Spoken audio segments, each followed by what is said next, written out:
said that you always look like you're wearing mascara. You know why? It's because I got long eyelashes. It's, I've gotten that since I was like 5 years old. Well, and by somebody, I mean I started that rumor. Uh,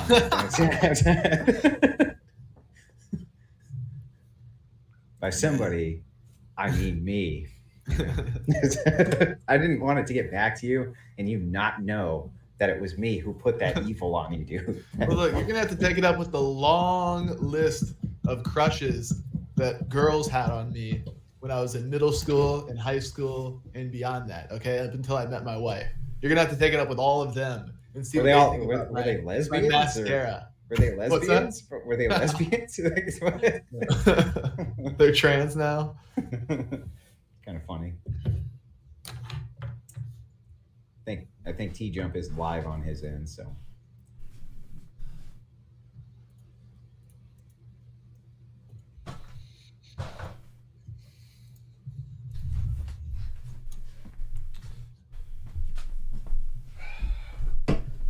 All right, I am back.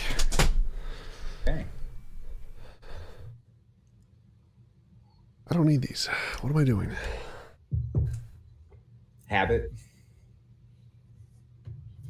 Kay Fellows has your chair, dude. She stole your idea. All right, I should be good now. Okay. Alrighty then, I'm ready. Let's go. All right, we're going.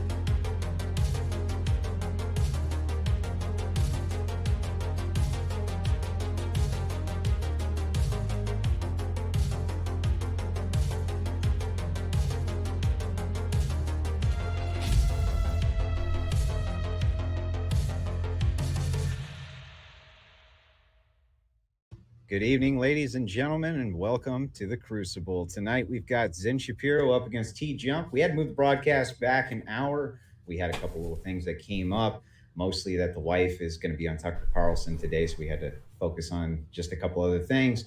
But the debate is on. I'll be right back with the debaters. Before I want to say to like, subscribe, all of that. Since TJump is a regular on Modern Day Debate, I'm going to shout that channel out too, and I'll try to do my best James impression when we get back when I introduce the two debaters. So hang tight. We'll be right back.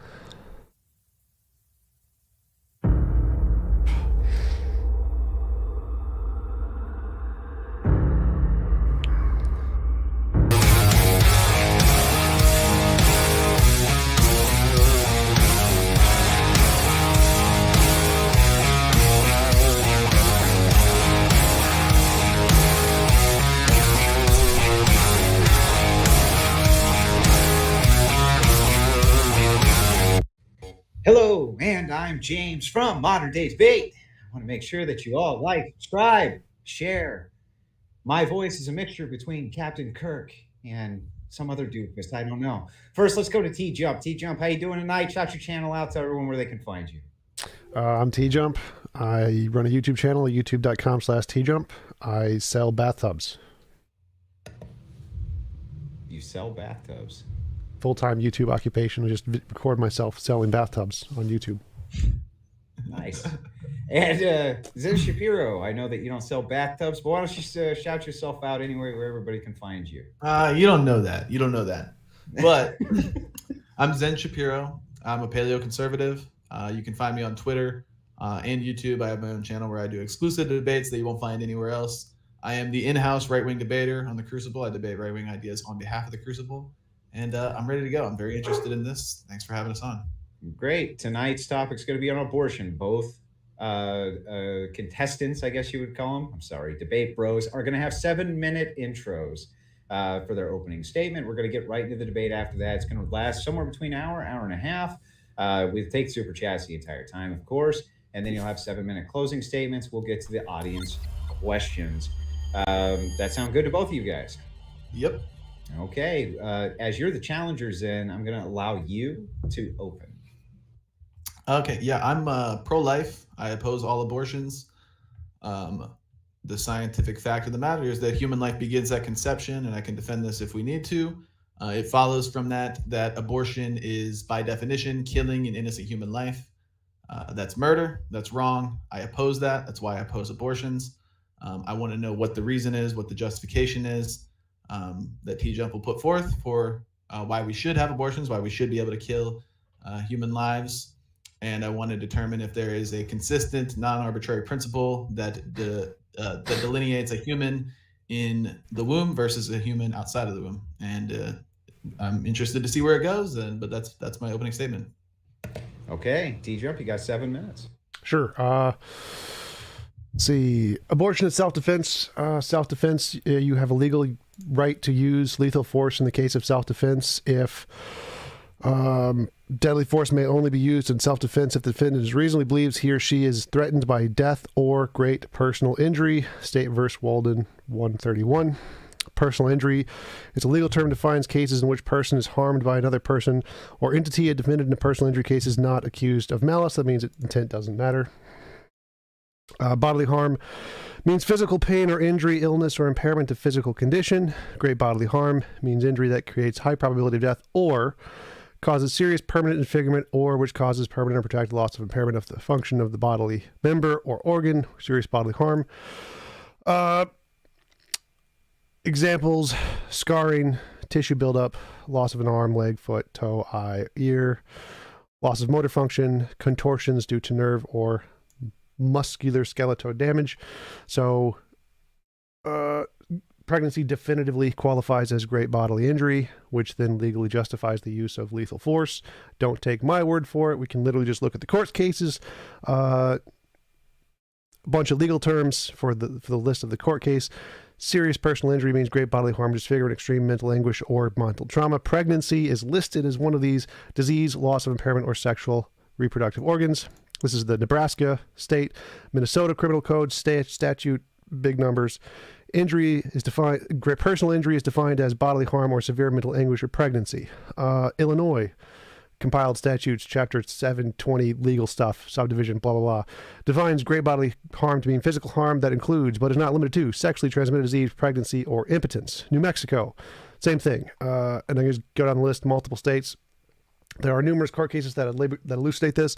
Pregnancy is, in fact, definitively legally defined as great bodily harm. So it is self-defense to abort the baby because it is damaging to your body, and it doesn't matter their intent. As I stated before, the criterion for personal harm has absolutely nothing to do with malice, has no intent involved.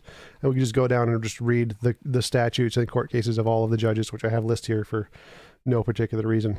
Therefore, pregnancy is great bodily harm and justifies the use of legal force. Problem solved. Conclusion. Applause. I win the debate. Okay. Well, I'm going to open up the floor, and we're going to start with you, Zen, with your rebuttal. You're not serious. Okay. So pregnancy is, you're saying that when a woman is pregnant, the baby is inflicting harm upon her, and she could have an abortion at any point for any reason on the grounds of self-defense, correct? No. I didn't say at any point or at any reason. Okay, where's the cutoff point? Where's the cutoff point? Leave it up to doctors. No, I want to know what your I leave it up to doctors. is. The doctors are the experts in the field. Leave it up to doctors. Okay, so you're just going to appeal to authority and then not defend a position? No, I'm going to let the experts in the field determine what the cutoff point is, because that's the only intellectual thing to do. Okay, then what's their cutoff point? I don't know. What difference does it make? It doesn't change my argument at all. No, you're strictly appealing to the authority, but then not giving the grounds that the authority is arguing. No, because my argument wasn't. Hang on, real quick. You can appeal to an authority as long as you are versed on what the authority is arguing. Like No. I could say I appeal to No, the that's biology. not how and that's then not how it explain works. to the You're an biology. idiot. That is how it works. So I But go can ahead. appeal to authority. What does the authority say? Wait. So I can appeal to authority. Say the quantum physicists know quantum physics. I don't need to know anything about what the quantum physicists say. Like no, you don't need to know that. Then you can't But none of- argue wait, on the wait, grounds wait, of wait, quantum wait. physics because you None don't of know that. anything about Wait, quantum physics. stop. None of that had to do with anything I presented in my intro. So you're going off on some irrelevant side tangent that I don't. You care brought about. it up. You brought No. up quantum physics. No. The part about what is the cutoff point? That's something you brought up that I didn't say anything about my intro in. Yeah, well, I said, want to know your principle. wait. My argument was, pregnancy qualifies as great bodily harm by the legal definition. Great bodily harm justifies the use of legal force in self-defense, which I think is not just legal, but it's morally correct. I think this is the morally correct thing to do. If you are in risk of great bodily harm, you are morally justified to use lethal force. Therefore, women are justified in using lethal force to protect themselves from pregnancy. Okay, but that's what I understand that principle, and I'm just asking, Okay. does that principle apply throughout the entire term of pregnancy? And if No. not, where is the cutoff point and why? You can't just appeal to authority and be like, I don't know. That's not an argument. I didn't say it was an argument. I just said you're an idiot. So it doesn't matter at what point the cutoff is. So like I can say that at some point your body has already experienced the great bodily harm. Like if you have a day left or whatever, at which point you're no longer at risk of great bodily harm because you've already experienced the great bodily harm. So yes, the cutoff point is once you've actually experienced all of the great bodily harm, then there's no longer a risk of great bodily harm, whatever the medical definition of that is. Okay, but what?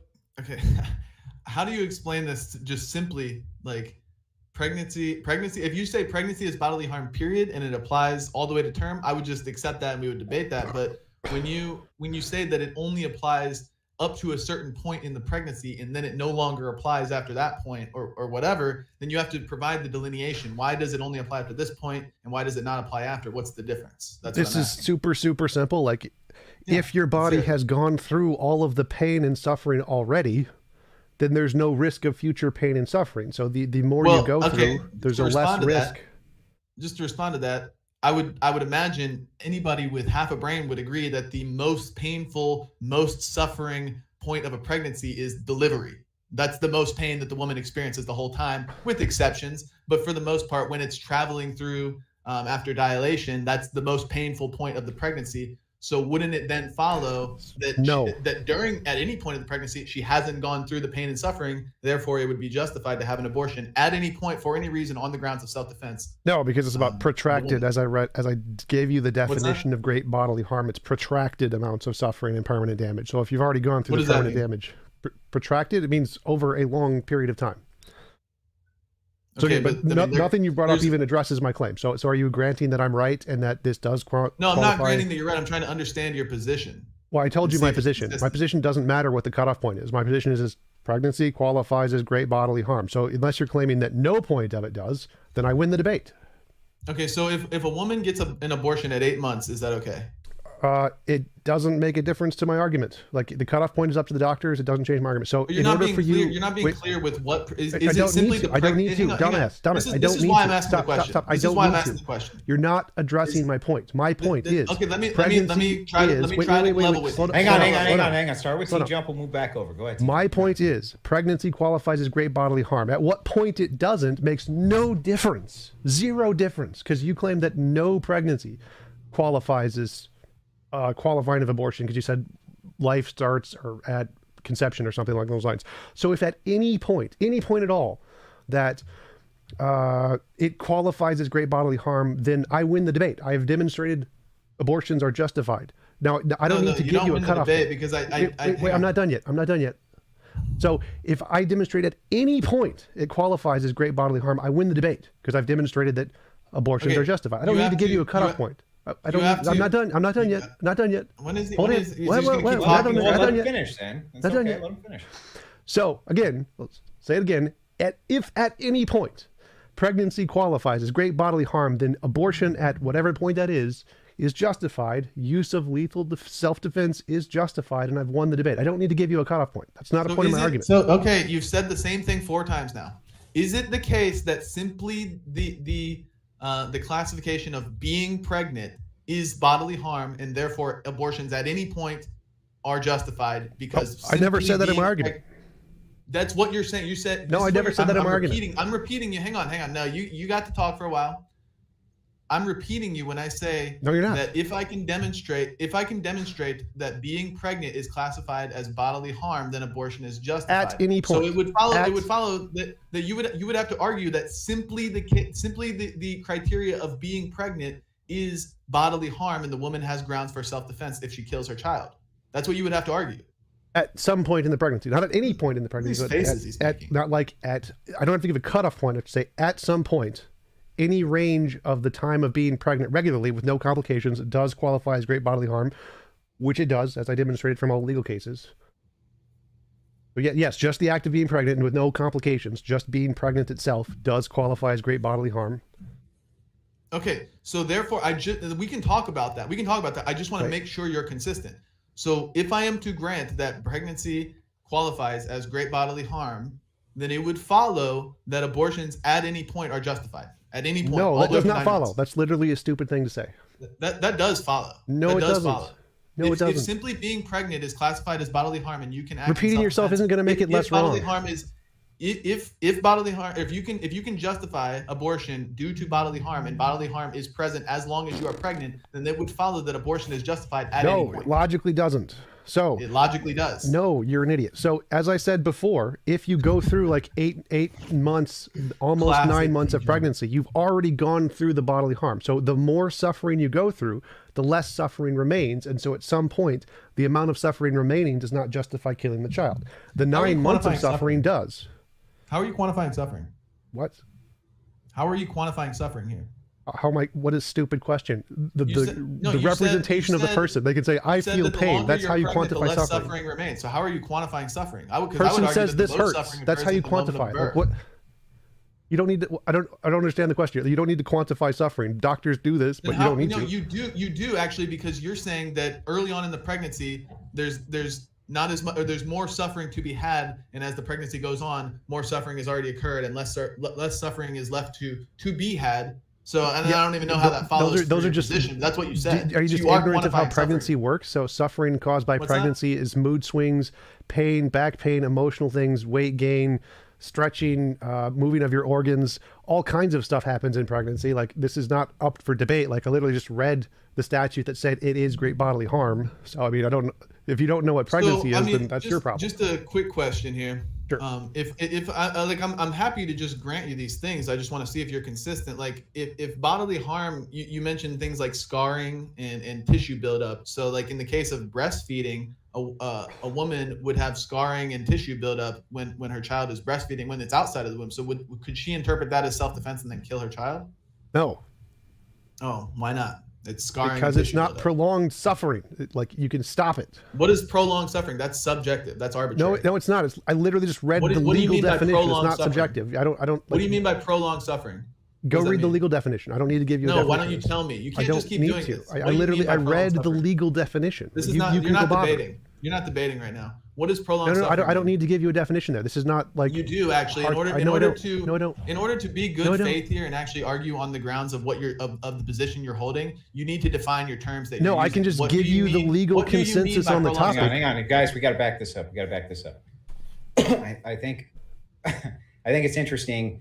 I've never heard this before, right? Never heard this defense of abortion before. So I'm literally taking notes here as I'm going, but I want to make sure I have this position down. Essentially, you're making an appeal of self-defense for abortion. Yeah, TJump? Yep. And your problem with this is that I'm talking to Zen now. Your issue with this is that he's not being clear on when this is cut off exactly, and you think he needs to justify why, why there's no cutoff point, right?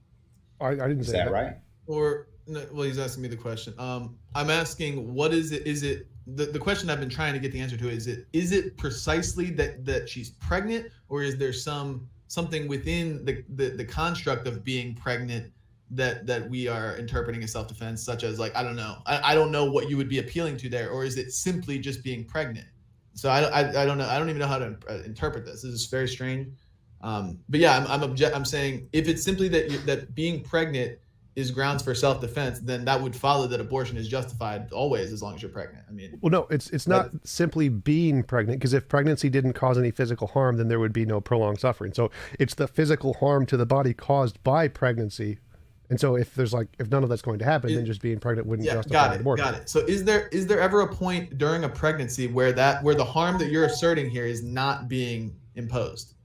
The amount to qualify as great bodily harm has a limit, which is determined by the experts. And so, yes, it has a limit. What is the limit? Ask the experts. Like, I don't need to answer that question. You're not refuting my point. You do. No, I don't. No. Let me finish. Stop interrupting. Let me finish. What do they say? Stop interrupting. Stop interrupting. Let me finish. I don't need to give you the precise definition. All I need to show is that it qualifies at any point. If I show it qualifies at any point, then I win the argument. You're not making a criticism. You're not stop interrupting. Stop interrupting. Stop interrupting. I don't need to give you a definition. You need to refute my position. You need to say, no, it is not. I don't need to know your position because you're not giving it. Stop interrupting. Stop interrupting, kid. Stop. So you need to show, kid. Call me a kid. I look older than you. I look more mature than you. Kid, stop. So you need to actually refute my point. Let him finish up. So you need to either refute my point or object to it, saying give a definition. I don't need to give a definition. I can give you the legal cases. Stop interrupting, kid. Stop interrupting. I can give you the legal cases where they give you the definitions, and you can look them up for yourselves. But I don't need to care. I don't need to give you specifics. I just need to say, stop interrupting, kid. Holy shit. Yeah, let him finish. Just let him finish. So, we'll give you the floor, I promise. All I need to show is at any point this is true. My statement that pregnancy qualifies as great bodily harm, if this point is at any point correct, I win the debate. I don't need to give you precise definitions. I just say at any point. You're still interrupting. Kid, let him finish. You're still interrupting. You keep saying the same thing. I know, but could you mute him so I can finish, and then we can move on? I'll mute myself. Yeah, just chill out for a second. Let him finish. So, as I said, my opening point was pregnancy qualifies as self-defense because it qualifies as great bodily harm. Which premise of that do you reject? Asking me to give you a definition doesn't help here for what specifically you want. All I can say is the sufficient amount of pain of the process of pregnancy qualifies as great bodily harm, and the courts say it's something like the first or second trimester, depending on states. I don't know. Different states say different things, but it's definitely, they do say that pregnancy does qualify as great bodily harm. So unless you reject that premise, asking for a definition doesn't do anything. It just means I win the debate. So you have to reject one of the premises of my argument, not just ask for further specific definitions. Okay, Zen, you can respond. Man. The floor is yours. There's no way for me to actually attack your position if you're not willing to disclose what you are saying. When you assert a position and there's a word that you use or a phrase that you use in that position, like bodily harm or self-defense or whatever, and your opponent says, what do you mean by that? You can't just say, oh, it's up to the experts. At that point, you have to say, it's up to the experts, and this is what they say. And that's what I'm asking you. What is the expert definition of what bodily harm is and how that applies in the case of pregnancy? Which premise in my argument does that refute? I'm just trying to establish what your argument is. It doesn't refute anything. I'll give it again. Hang on, real quick. I'm not refuting your argument with that question. I'm trying to determine what your argument is. Okay, so you're not giving it. I'll give it again. My argument is that pregnancy qualifies as use of lethal force for self-defense because it qualifies as the legal definition of great bodily harm, which is a sufficient amount of protracted pain, which I read. So if you want to say, then you have to either say it does not qualify as a sufficient amount of pain, which all of the legal experts say it does, or you have to say that some other argument to say this is wrong. Like saying what the specific definition is doesn't matter here. It makes no difference. You just have to say either it qualifies as sufficient pain or not. Got it. Sufficient pain. So how do we determine what the sufficient level of pain is to justify that abortion is self-defense? Why do you which premise does that refute? I don't need to give you a specific answer. I'm not refuting a premise. I'm trying to clarify what your position is. I'm at this point, I'm not even looking for the contradictions or the inconsistencies right now. I'm simply trying to determine. I don't need to give you a specific definition. You just keep saying it's all the legal definitions. Oh, the experts say this. Yes. And then I ask, what do the experts say? You go, I don't know. Go ask the experts. That's not an argument. You're not debating right now. No, I don't need to provide that. As I said, I don't need to give you the specific exact definition. I can just say it causes enough pain. Yes, you do. No, I don't. You would need to say it does not cause enough pain. I don't need to give you a specific amount. So, so if he refutes it by saying like he disagrees with the pain threshold, and you guys haven't established what the pain threshold is. Can you refute that? Or Yeah, I can say the legal definition has. Like, if you go ask the doctors, they say it does. They're the experts. So you're wrong. You're simply okay. Great. So you're appealing to the authority. What does the authority say? Again, I don't need to answer that. Like, if you want to debate, wait, I'm not done. I'm not done. I've heard you. Hang on. Hang on. Stop. Because I'm trying to follow this too. If Zen says then, because I'm trying to get this right in my own head. So if Zen says then, well, the experts don't say that. Well, I literally just read the court cases where they literally said that. So I mean, what Zen would have to say is the experts are wrong. Pregnancy does not cause a significant amount of bodily harm, which then he looks like an idiot.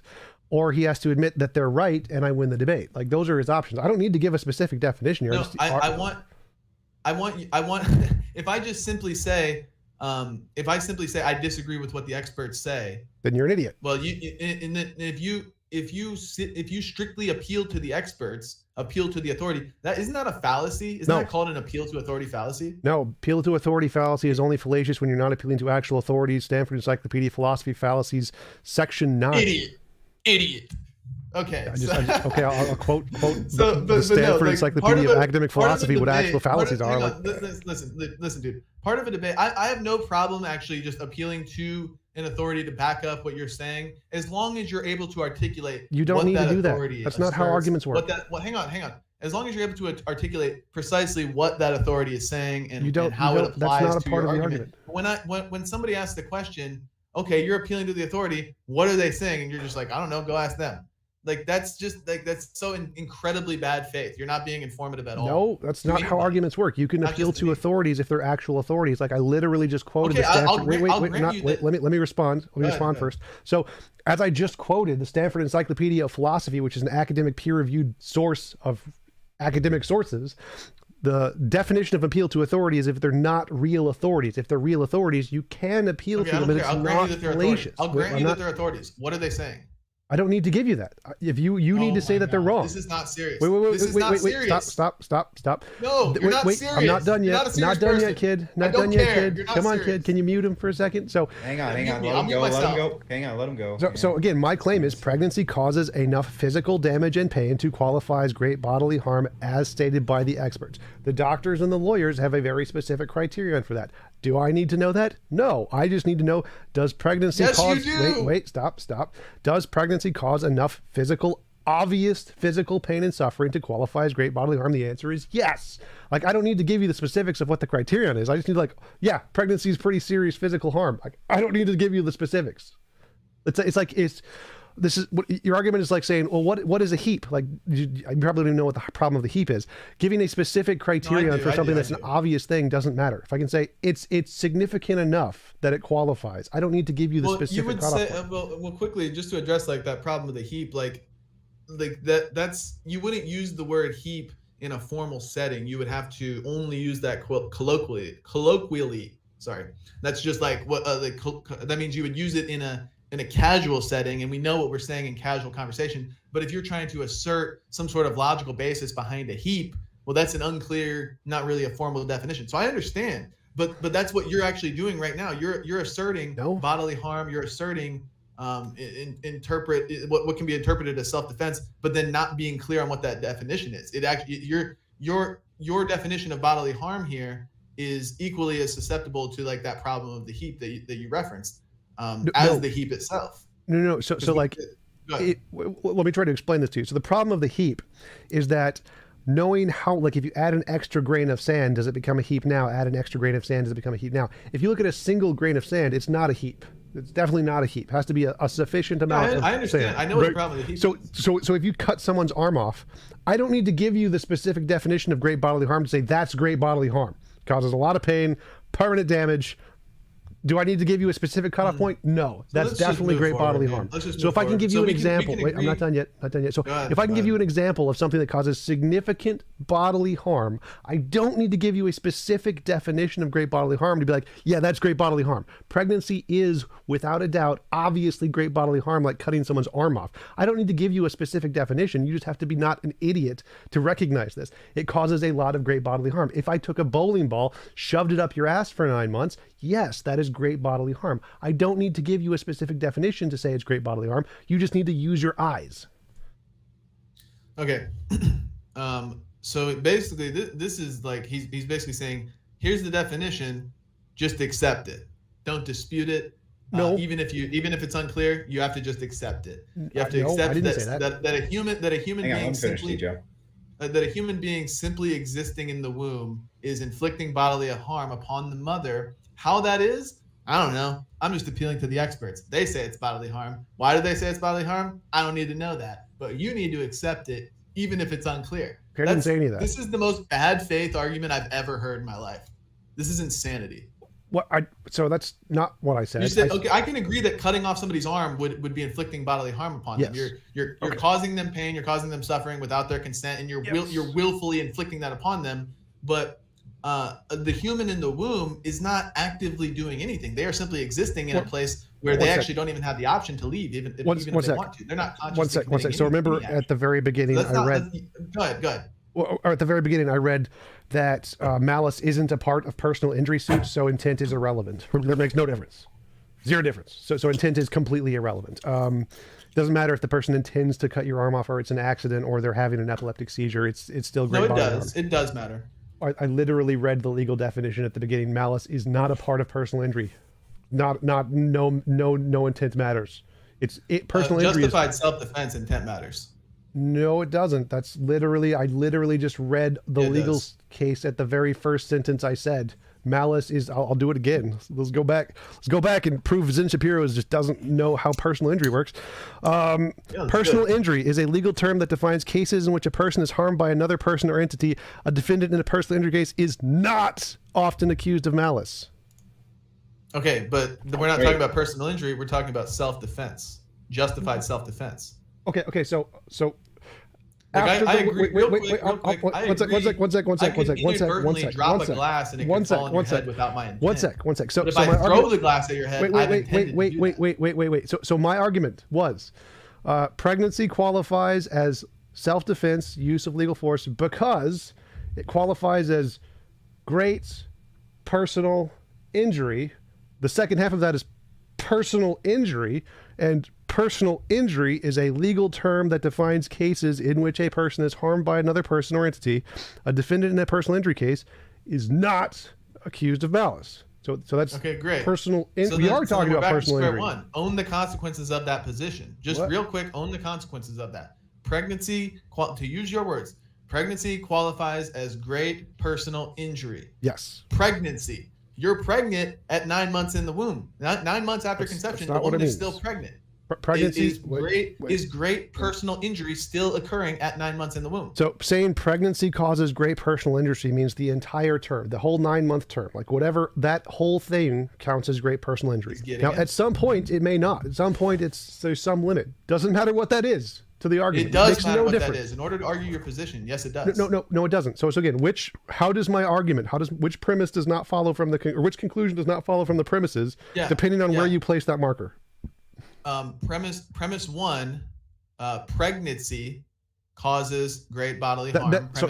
So again, just to clarify. You just I apologize. I don't mean to interrupt here. So pregnancy means the entire 9 month term, the cumulative amount of pregnancy, the whole thing, not segments, the whole thing in its totality. Got it. So pregnancy is interpreted as great bodily harm. Premise one. Yes. Premise two, great bodily harm justifies self-defense, killing. Use of lethal force. Yes. Premise three, killing a human that you're pregnant with is justified, right?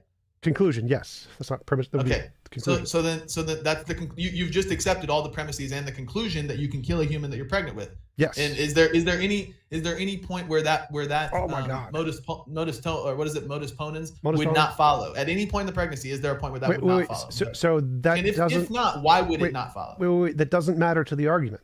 So like even if that's the case, so if at some point it doesn't follow, that doesn't affect the argument. I would want to know why it wouldn't follow. I want to know why is it different in certain scenarios. But again, you're not. Are you going to accept the argument, or are you rejecting the argument? Look. I will accept the argument that you're laying out if you can be consistent with it and point out all the intricacies that I'm asking you. I'm simply saying, why is it? Why would it not apply in certain scenarios of pregnancy? What is it precisely about the pregnancy that we call this great bodily harm? And you did use the word over a prolonged period. What does that mean? What does prolonged period mean? Okay, How long let does it have to me be? try to explain this to you again. So if I make an argument, all men are mortal, Socrates is a man, Socrates is mortal. But then you ask, well, what about monkeys? Are monkeys humans? It doesn't matter. Like it says, if all men, it doesn't matter what the qualification of a man is. It makes no difference. You just grant, if someone is a man, they are mortal. So asking what the cutoff point is doesn't affect the argument. If there's a cutoff point, the things before the cutoff point justify abortion. It's correct. The things after the cutoff point don't. No, because hang on though. Isn't it fair to say, if you say Socrates was a man, for the other person to say, can you tell me what a man is? Not if you like, not really. No, not in the context of this argument. So again, like if there's a cutoff point, wait. So if there's a cutoff point, that means before the cutoff point, abortion is justified, and after the cutoff point, abortion isn't.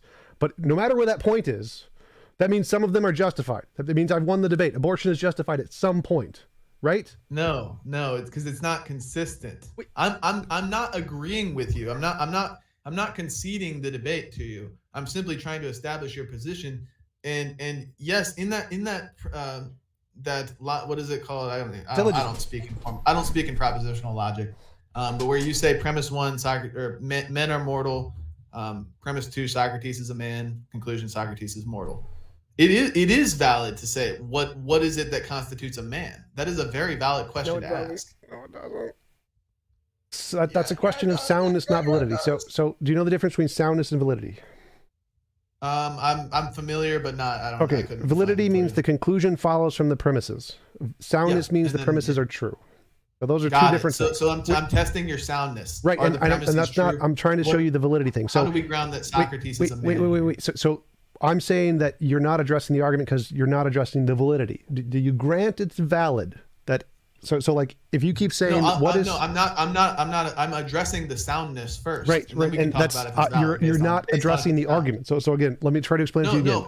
No, contending with the soundness of your argument is contending the argument. First, you start with the validity, then you go to the soundness, not the other way around. So start here. Why is that? Why can't I just start with the soundness? Let me try to explain this to you again. Let me try to explain this to you again. So, if I say pregnancy is great bodily harm justifies use of lethal force, and you say where's the cutoff point? Now, if there's a cutoff point, I can grant there's a cutoff point. That means that everything before the cutoff point, the argument is true and sound, right? And only after the cutoff point, it's not sound. So before the cutoff point, is there such a thing as a pregnancy where you're not listening? You're not listening. So is there such a thing? I wasn't quite done.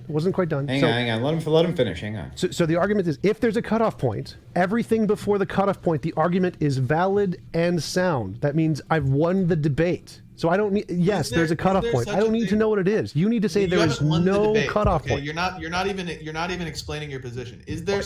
I don't need to. Is there such a thing as a pregnancy where? Zen, you're not addressing the argument. You need to address my argument. Is there such a thing? I have a question for you. Is there such a thing as a pregnancy where bodily harm, according to your definition, is not being inflicted, and it would not be justified to get an abortion? Okay. Yes. What would that pregnancy entail? I don't need to give that. What is it? What? Yes. You do. No, I don't. Yes, you do. No, I don't. Yes, you do. Help me understand here. Help me. What about this don't you understand? Well, I don't understand what you mean when you say bodily harm. That's not relevant to the argument. Well, we're not getting It's relevant to the argument. Hang on. We're not getting anywhere here. I did reach out to somebody who I wanted him to means test this so we can see if there's problems going on here that I could identify. He's a philosophy major.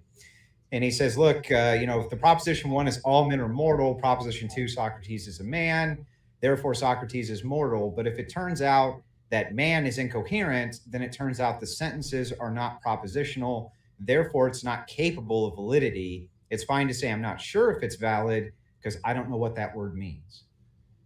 Then he's an idiot, because valid, it would still be valid. You can't make it unvalid if the term is incoherent. So he's an idiot. But again, wait. So I have a point to make. Let me finish then. So as I said before, if at any point, if there's a cutoff point, that means I win. You can't say I'm wrong if there's a cutoff point or not. Not if your argument is not sound. Well, he's saying not propositional. Oh, no. Stop. No, Because if there's a cutoff point, everything before the cutoff point, it's sound and valid.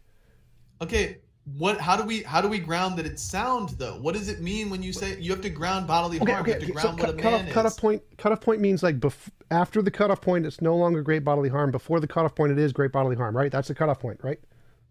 Yeah, I want to know. So before the cutoff point, how do you ground it? How do you ground it prior to this? Hang on. Let him finish for a second because I want to hear this. I do. How do you ground why it's sound prior to the cutoff point, and what is the difference after that cutoff point? Why is it no longer? The cutoff point doesn't matter. Remember. So if it's sound before, stop. So I'm trying to explain basic logic to you here. So if before the cutoff point it's sound, then I don't need to say anything about after the cutoff point. I can say everything before the cutoff point, abortion is justified by great bodily harm.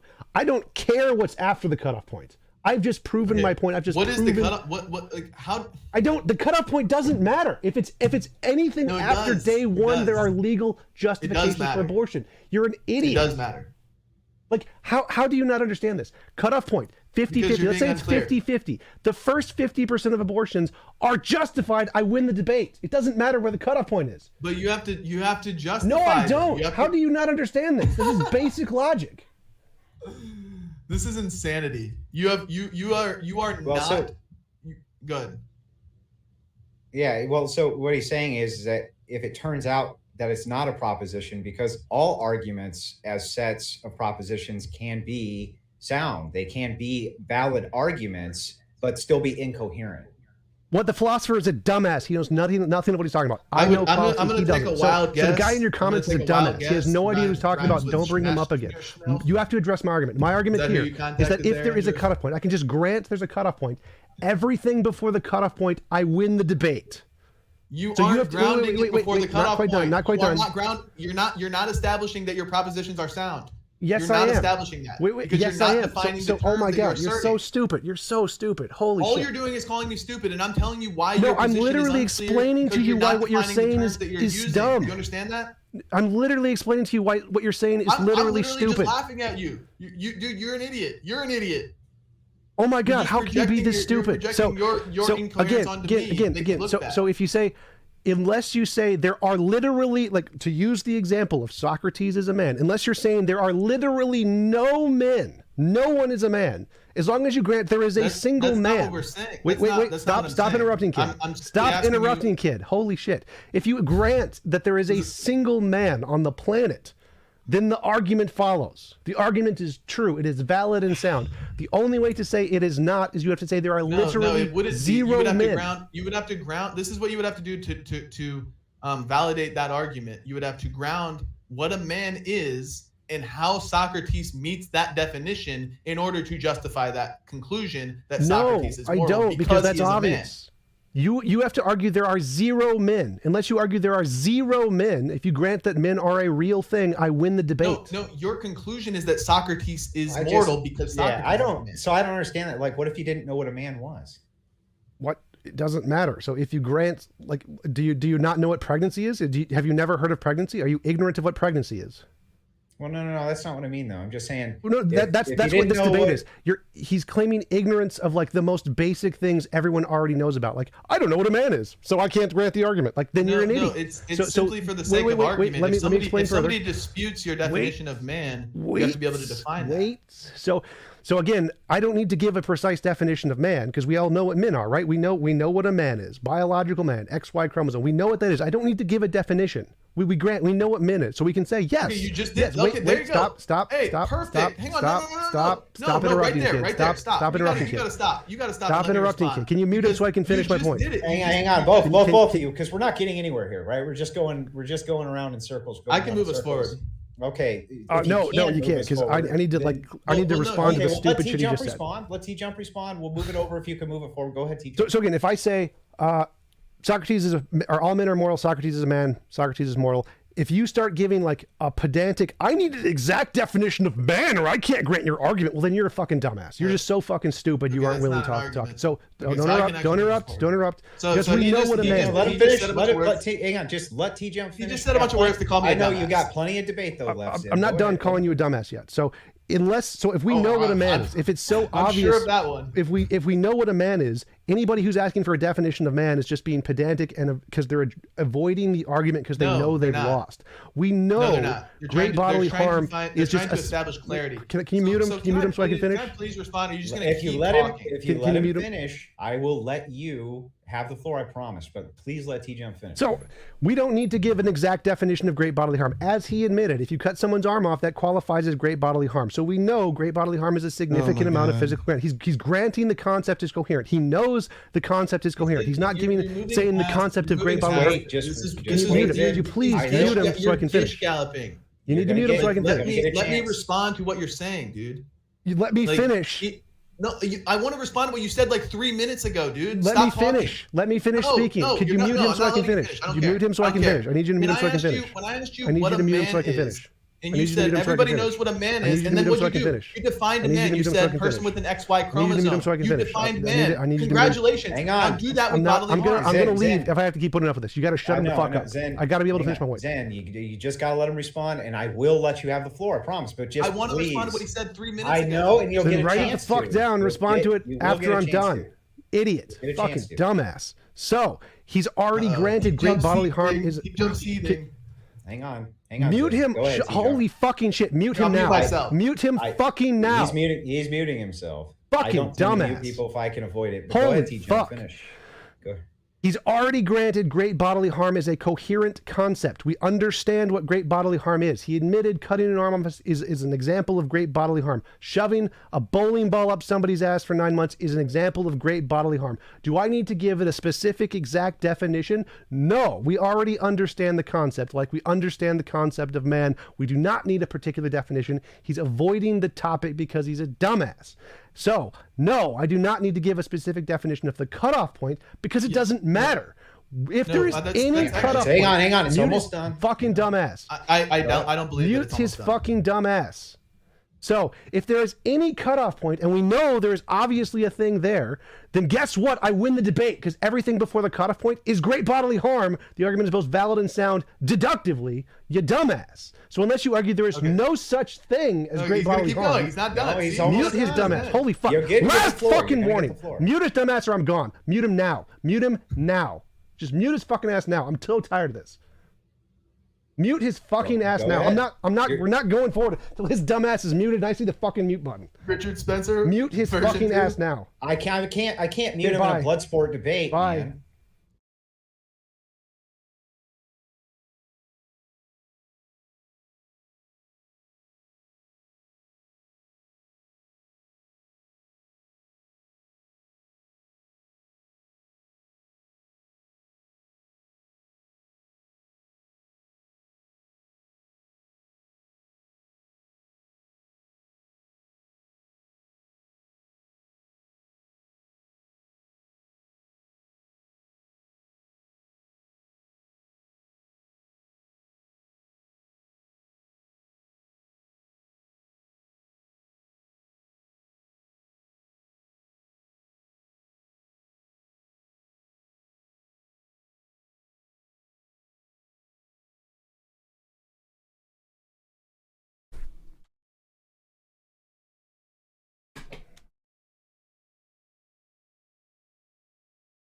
Ugh.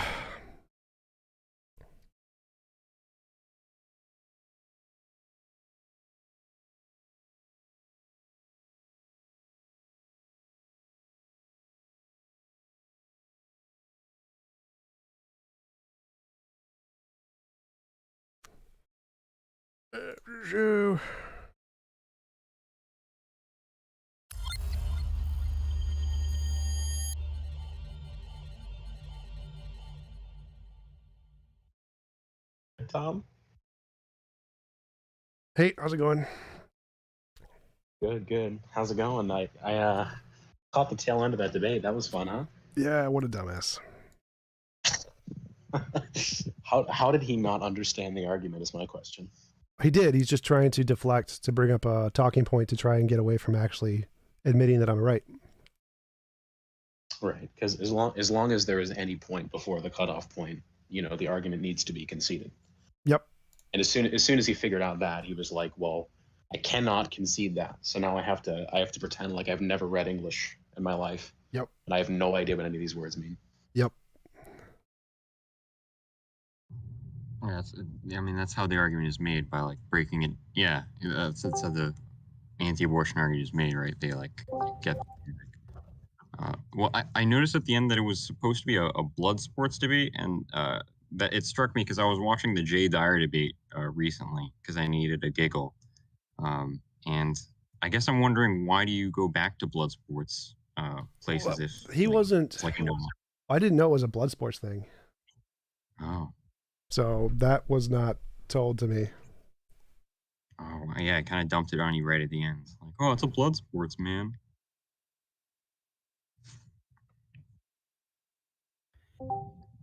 If you had known it was a blood sports, would you still probably have done it? No, I'd be like, no. Interesting. Hey, Tom. Hey, how's it going? Hello. Just a question about moderators. What's the point of having moderators when they're so useless? Yeah, exactly. Like, if there's a blood sport, what's the point of a moderator? That's a good question. Like, you expect, if there's a moderator, you expect them to actually moderate, and they didn't. Yeah, they have one job, just one job. Yep. Push the mute button. Are there any other moderators that are that bad, or is this one just like the worst? The guy who was with Jay Dyer was that bad. Like, I didn't expect this guy to be that fucking useless. Like, holy fuck. Yeah, it looked like he was trying to copy the Ethan Ralph method. Yeah, that's his Ethan Ralph. That's his name.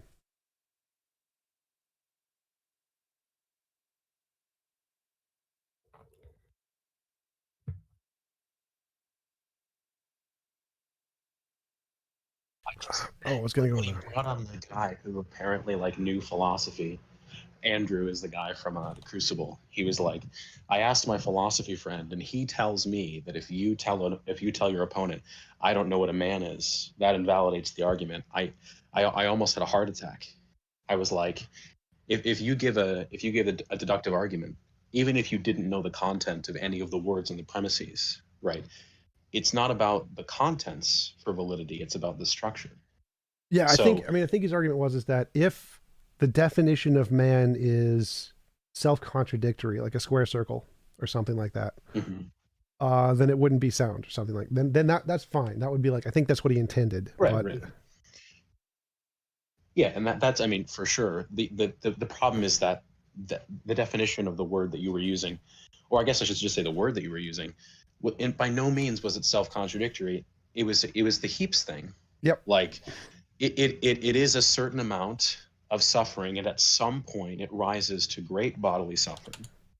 And any time that it's at great bodily suffering, the abortion is justified. And any time where it's not, it's not. But as long as there is any time where it is, argument conceded. Yep.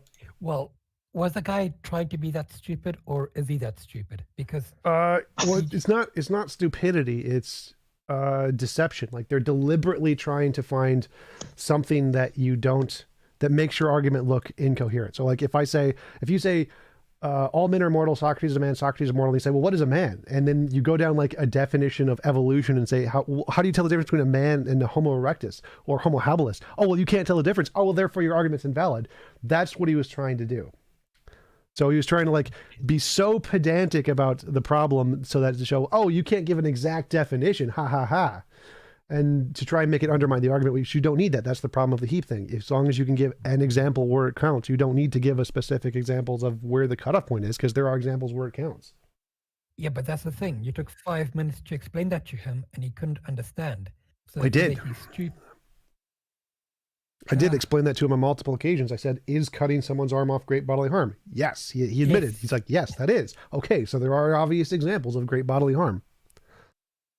Yeah, but Yeah, as long as you can think of one example of great bodily harm, you can compare the known to a new example, and you can say, does it fit the criterion, yes or no? If it does, then Tom wins.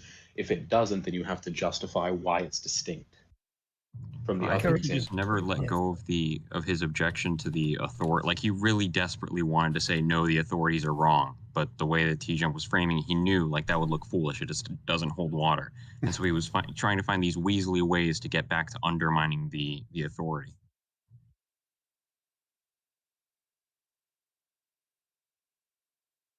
Yep. When he didn't understand the appeal to authority fallacy, I genuinely chuckled. That's pretty funny.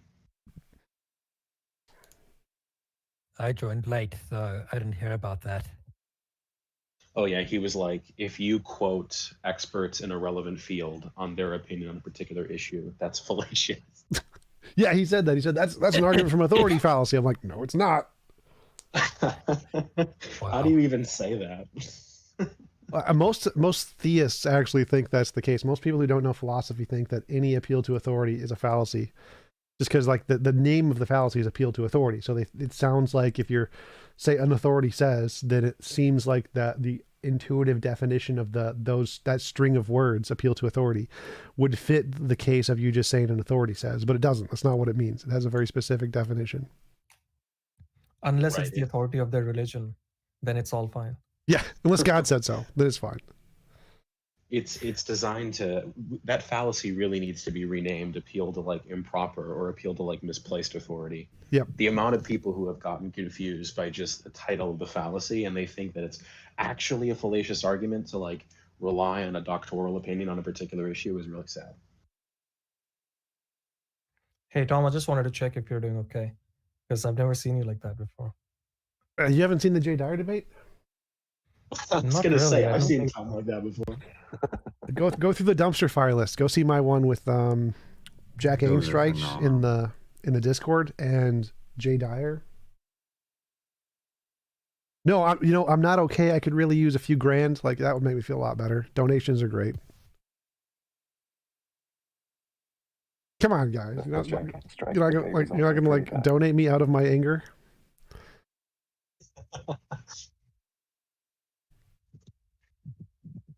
Hey, TJump, I want to challenge you a little bit on this topic. Sure. Okay. Well, I've heard you say that it's immoral if a rock lands on your head, right? What was that? The full question? Was there? What? Well, just try to follow me for a little bit. I've heard you said that it's immoral if a rock lands on your head, right? Yes. Okay. Well, now let's say that I'm walking down the street and I see you like just laying there having a seizure. Am I morally and or legally obligated to help you?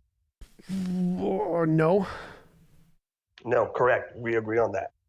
What if I'm the one that, let's say, I'm in my car, I will run a red light and hit you and cause you to be there on the street having a seizure? Am I legally and or morally obligated to help you?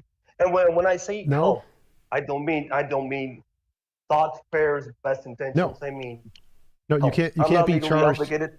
You're not like charged additionally for not helping the person. You're going to be charged for like hitting them with the car, but you're not going to be like there's not like an additional charge for not helping them, unless you like try to run. Like if you tried to run, you'd be charged for that, leaving a crime scene. But there's not like you didn't call an ambulance. We're going to charge you for that.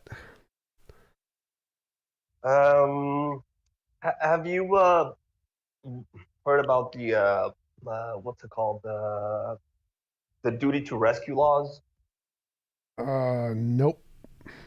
Well, the duty to rescue laws basically said that if you see somebody like in distress or needs help, you're not legally obligated to help them unless you cause the harm, the distress, something like that, or there's a special relationship like employer-employee, something like that.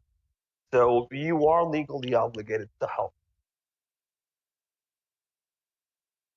And I'm not saying legally obligated like they're gonna force you to help. It means that if you don't act and this person suffers or they die, then yes. I wouldn't agree with that. I don't think anybody's ever been like convicted of that anyway. I think it is. Except for But I like can't if mention you're any if you're like cases. what's it? lifeguard things. Lifeguards are obligated to do that, but not like regular people. Well, let's say that there are lifeguards. There are lifeguards, and they're not. They do act. Let's say you're injured, and there's a lifeguard, and they help you, and you live. And I didn't do anything. I ran over you.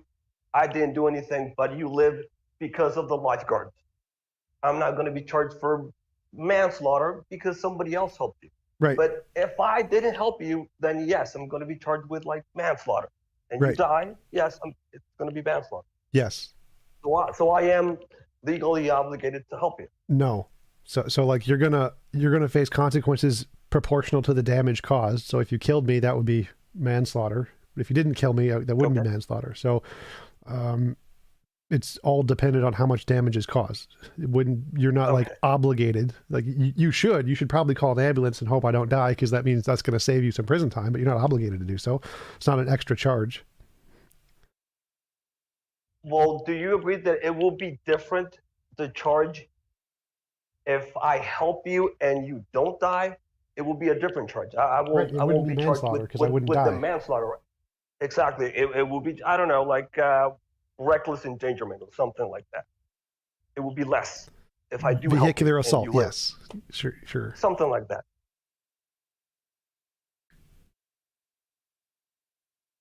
Yes, there's obviously going to be a different charge for different levels of damage. Perfect. Going back to what if with the rock thing? Let's say I throw the rock.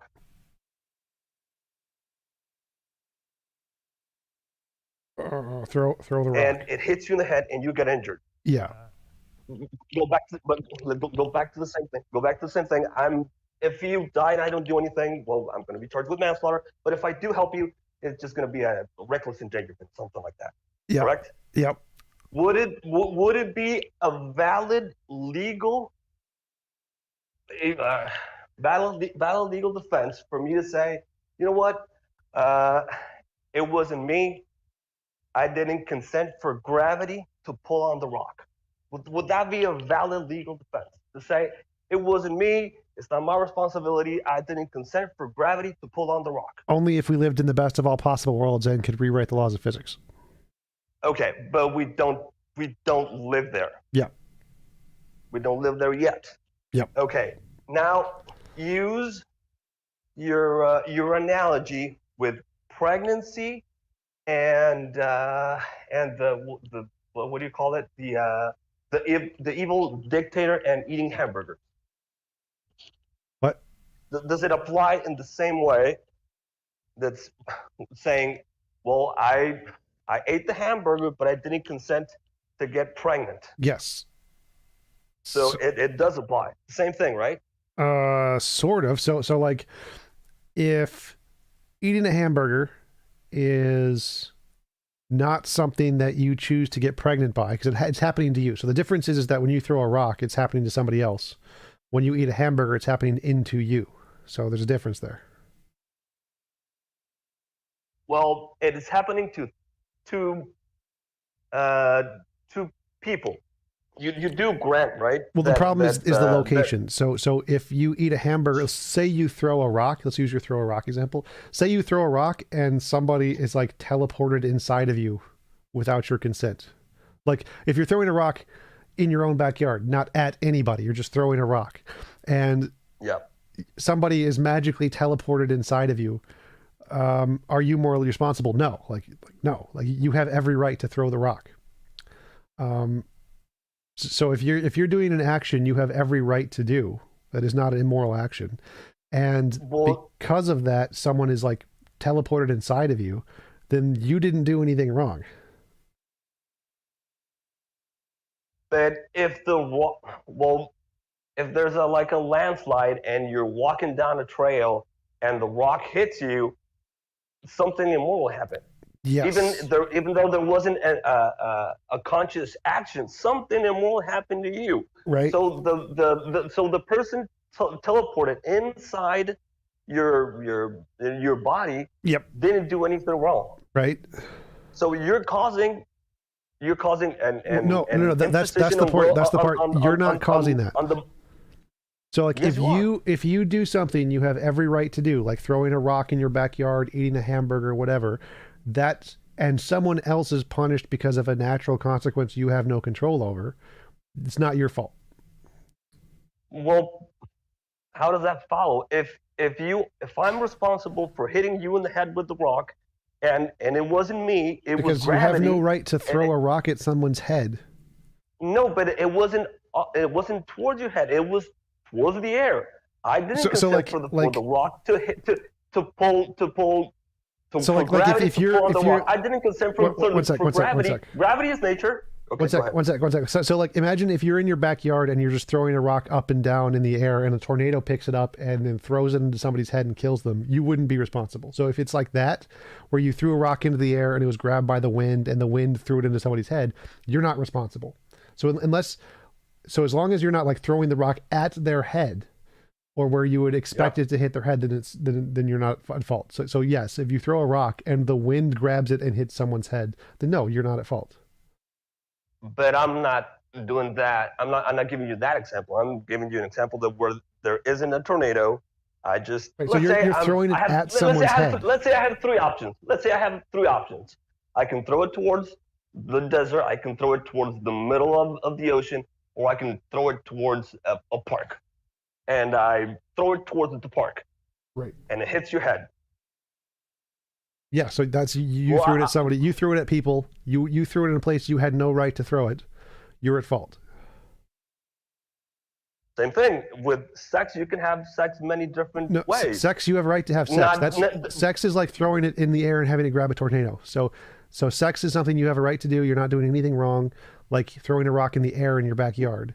And then the tornado grabbing it and killing somebody and hitting them in the head, that's the tornado's fault, not your fault. And that's what's happening with pregnancy. It's like it's nature is grabbing the rock and grabbing the baby and putting it in somebody. So the pregnancy example is like the tornado example, not the throw it at a park example. I completely disagree. It's more like the park, because that's what happens. Because that's what happens when. That's what happens isn't an explanation. What's supposed to happen biologically when a male and a female mate? That's what's supposed to happen. You're supposed to get. That's an appeal to nature. Procreation. That's an appeal to nature fallacy. That's the fact that's the way nature works doesn't mean it's right. It's still wrong. That's wrong that nature works that way. It's immoral that nature works that way. It's something we should stop. Well, why isn't the rock and gravity an appeal to nature fallacy? Because that's not biology throwing the rock. You're throwing the rock. No, it's yeah, and the two people having sex, they're having sex. That's not like throwing the rock. That's the natural thing. So the natural thing is like the tornado. There's some intermediary there. Like gravity. Gravity is the intermediary. No. Intermediary. No. So again, the nature, when you say because it's natural that this happens by biology, nature is limiting your freedoms, right? So it's saying this is a consequence of your natural actions that you get pregnant in your body. Throwing a rock in someone else's direction is not in your body. So the fact that it has a consequence in your body, which you have no control over, and you have every right over, you have every right to do whatever you want with inside of your body. You have the right to have sex inside of your body, and any consequence that is a result of that is not your fault. You still have ownership over your body, and you have the right to do anything you want inside of your body and in your property. So throwing a rock in a park is not inside of your body, is not inside of your property. It's outside of your property. You have no rights over the park. So if you throw a rock in the park, you're doing something you don't have a right over. Right. That's the difference. But hang on, can I investigate a little?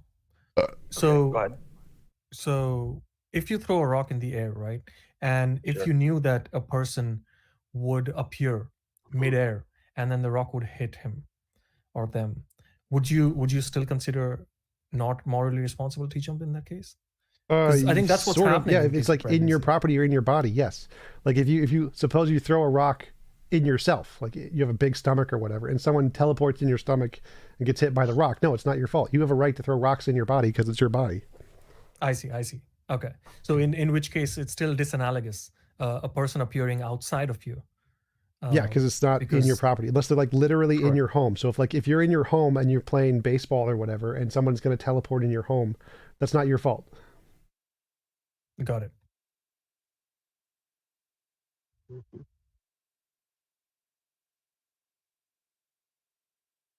All right. I think I get it. Well, let's. Yeah, sure. I get it. I think like what I find intuitive about this is that we know that smoking causes harm, right? Yes. But if you still choose to smoke, then the doctor can't say that, oh, you knew the consequences that you'd get cancer, so now I'm not going to treat you, right? Yep. I think it's a similar argument. No, the doctor will still treat you. Exactly. So yeah. Well, I think those are two separate things. So because I think his argument is more the consequence to the other person is the morally significant part. So whether or not you get cancer or you get pregnant or whatever as being damaging to your body, like I think that's like granted by most people other than the idiot tonight, the Zen Shapiro guy. So I think it's really more the objection is the fact that it's hurting somebody else is really more important than whether or not the doctor should treat you part. So the real question is, who's a bigger idiot, Ben Shapiro or Zen Shapiro? Ben Shapiro is actually really intelligent. Very good at rhetoric. So Ben Shapiro is more intelligent than Zen's a dumbass. Mind if I jump in and ask a little bit about the objective morality stuff? I don't want to go down too far. Sure. Sorry. I don't want to poke the bear here. It's open convo. Anybody can ask any questions. Sure. So I understand your position pretty well, and I can kind of see it, and I somewhat agree with it in that it makes sense to call it objective, but to me it seems similar to saying like the laws of physics exist, and because the laws of physics, or because the world works in the way it does, for example, there is light, or there is visible light, and things develop eyes or ways to sense this light, and that's a consistent pattern. And because we see this pattern of things developing eyes, because they survive better when they see this light, it seems like saying morality is, or we can call that pattern, because we see that pattern, then we can say that there's some objective law. And that seems to be what you're doing when you say not quite morality. So laws in physics are patterns that describe regularities in nature, right? Yes. So if we have a regularity and every conscious being has the same pattern of morality, or what we call morality, that's a regularity in nature. So it's not like light isn't a regularity in nature. That's not like light isn't a color. But right. Sorry, go ahead. But there's some like underlying thing like electromagnetism that causes all of the light. And that's a regularity in nature, right? Whatever's causing the phenomenon is caused by some underlying law that is a regularity in nature. So the fact that we see light is caused by this field, which is objective. And so the fact that we experience morality, the phenomenon of a morality, like feeling bad when people punch babies or whatever, is like seeing light. It's a phenomenon. And then that phenomenon is caused by some underlying physical regularity, a law of physics. And that law of physics is the objective thingy. So, is feelings objective? No, feelings are subjective. That's the phenomenon. That's the seeing of the light. So you base your arguments on feelings. Feelings are the phenomenon. So we see stuff that's subjective. Our sight, like if we see a mirage, that's subjective. We see the image, but it can be caused by something objective. There could be a thing there, like an ocean, causing us to see the visual stimulus. So our subjective sense experience is not the same as the objective cause. Do you have proof that feelings are subjective? Yes, feelings are subjective. Sense experience is subjective. No, senses and perception is completely different to feelings. It's called subjective experience. So wait. So subjective experience is when you see things like colors, taste things like food, hear things like sound. Those are all called subjective experiences. They are subjective. Yes, but they are tied to biological mechanisms. So are feelings. Feelings are also tied to biological mechanisms. You don't have any proof that they are tied to biological mechanisms. You don't. Feelings? Show me the proof. Yeah, yes, we literally do. We literally do know feelings are tied to biological mechanisms. That we literally know the parts of the brain we can turn them off. Where's the research? Where's the peer-reviewed research? There's literally tons of it. Like, show me then. I don't really want to Google it right now, but you can Google it. It's pretty easy to find. It doesn't exist. There are people who have. It's because it's not no. Stop. Then it's not. So you can Google emotional processes in the brain and where it's damaged. You can learn that on your own. Emotional processes. And the other guy, I think it was Goblin Lord. Did you have other questions? Were you the one talking before? Yeah. Sorry. Yeah. So I wanted to keep going down this a little bit. So I'm trying to grasp at what I feel I'm seeing, and maybe I'm not communicating it well. So the pattern, though, I feel like the pattern that you say that we see could simply be described as things survive better when they kind of develop in a way where they avoid imposition of will, so to speak, in the same way that electromagnetism exists and as a field, and then things develop ways to sense this field to survive better. I don't think so. No, you don't? Okay. No, like bacteria does just fine. Bacteria is the most successful living organism. It has no morality or no access to it. You do understand that something that is objective is mind independent, according to philosophical. Stop. Abe. We hit a point where you just aren't accepting science at that point. So you just go with the science. According to philosophical definitions, objective is mind independent. Let's let Goblin Lord finish. So. Thank you. Sorry. To respond about the bacteria thing. So if we were to say that some species exist that didn't develop morality, does that mean that? I mean, I don't see the relevance there. Like, you said that morality could be explained by better survivability or something along those lines. Yes. I don't mean like that must be optimal, but it seems like it could develop in that way. I don't see why it couldn't. Because there are easier ways to survive without morality. Like, morality does not seem to be tied to survivability. You could make the argument it's tied to group dynamics, and things that require groups would be benefited by morality or something along those lines. But it wouldn't. That's kind of. It wouldn't follow that all life forms in the universe would follow the same pattern, though. And that's my claim is that. Could I interject, please? Wait, not yet. So my argument is that anything with a sufficient amount of intelligence and resources will develop morality. Like AIs will develop morality, and AIs don't need it to live. That's impossible. I work in the IT industry, and that's absolutely impossible. It will never happen. Abe, not your turn. Abe, sorry, I'm because not really I work with artificial intelligence, and I can confirm. Abe, not your turn yet. Sorry.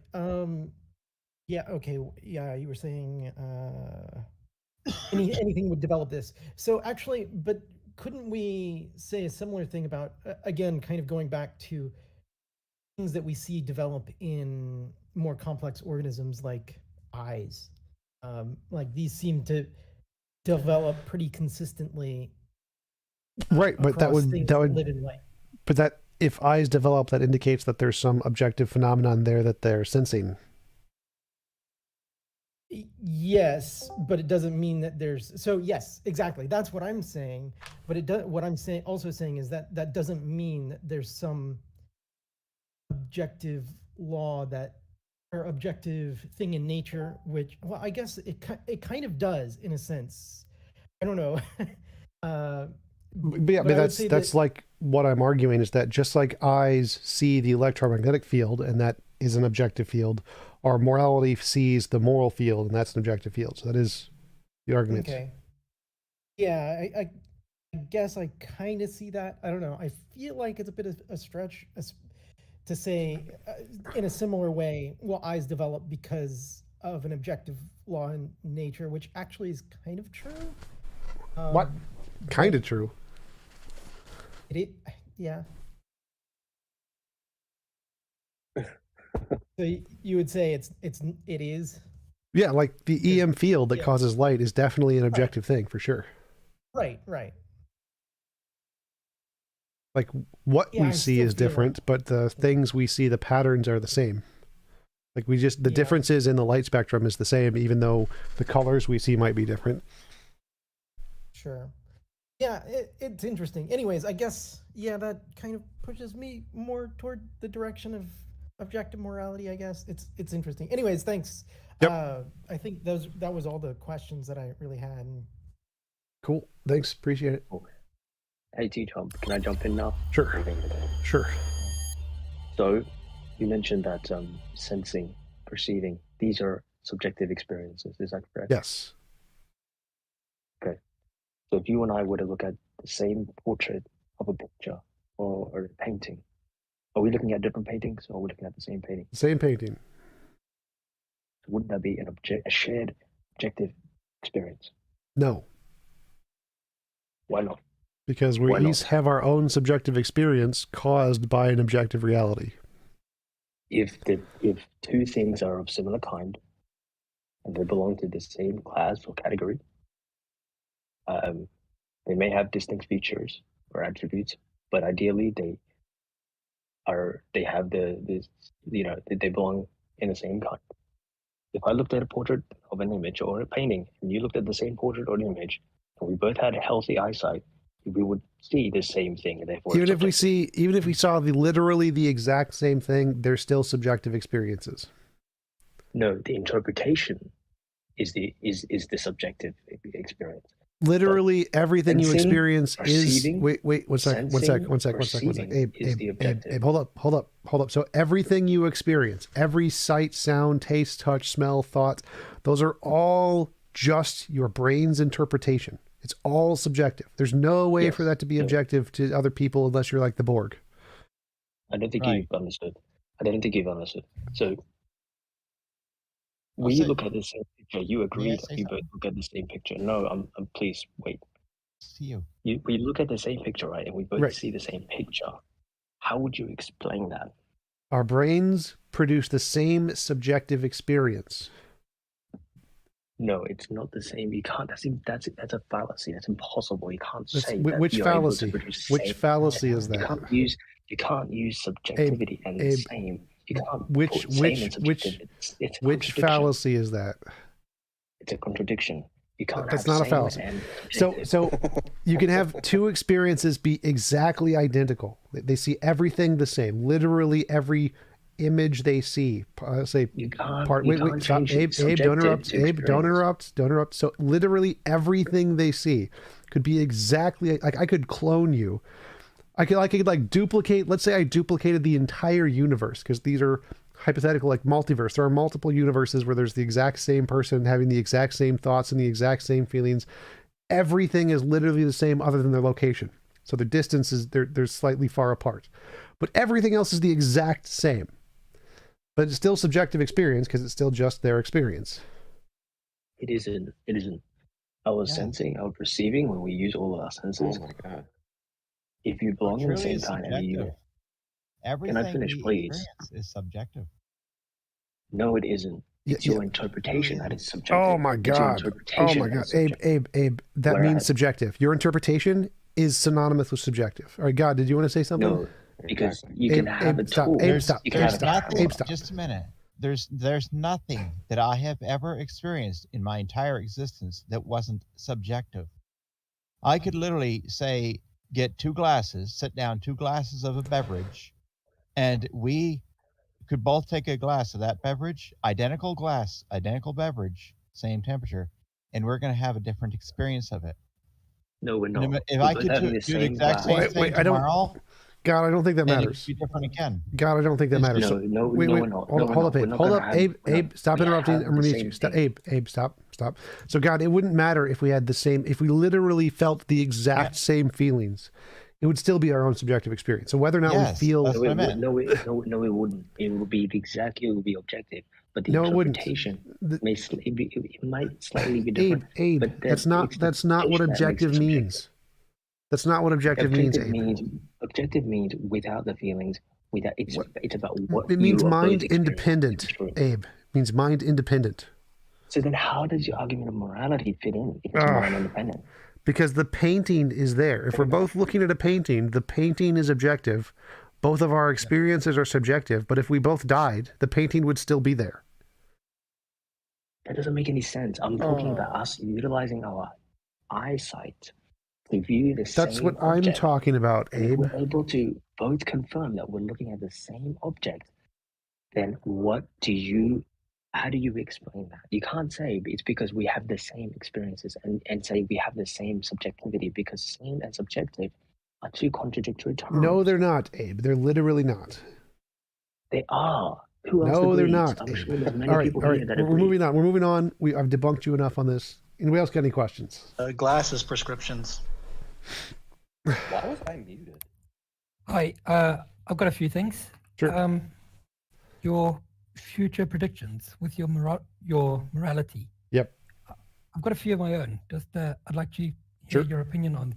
Go for it. So, imagine we all became vegans in about 200 years, and the way we think about slavery now is what we would think about eating meat and factory farms are like in the future, if that makes sense. Yep. So the future testable prediction would be something like it'll be illegal to eat meat in 200 years in first world countries.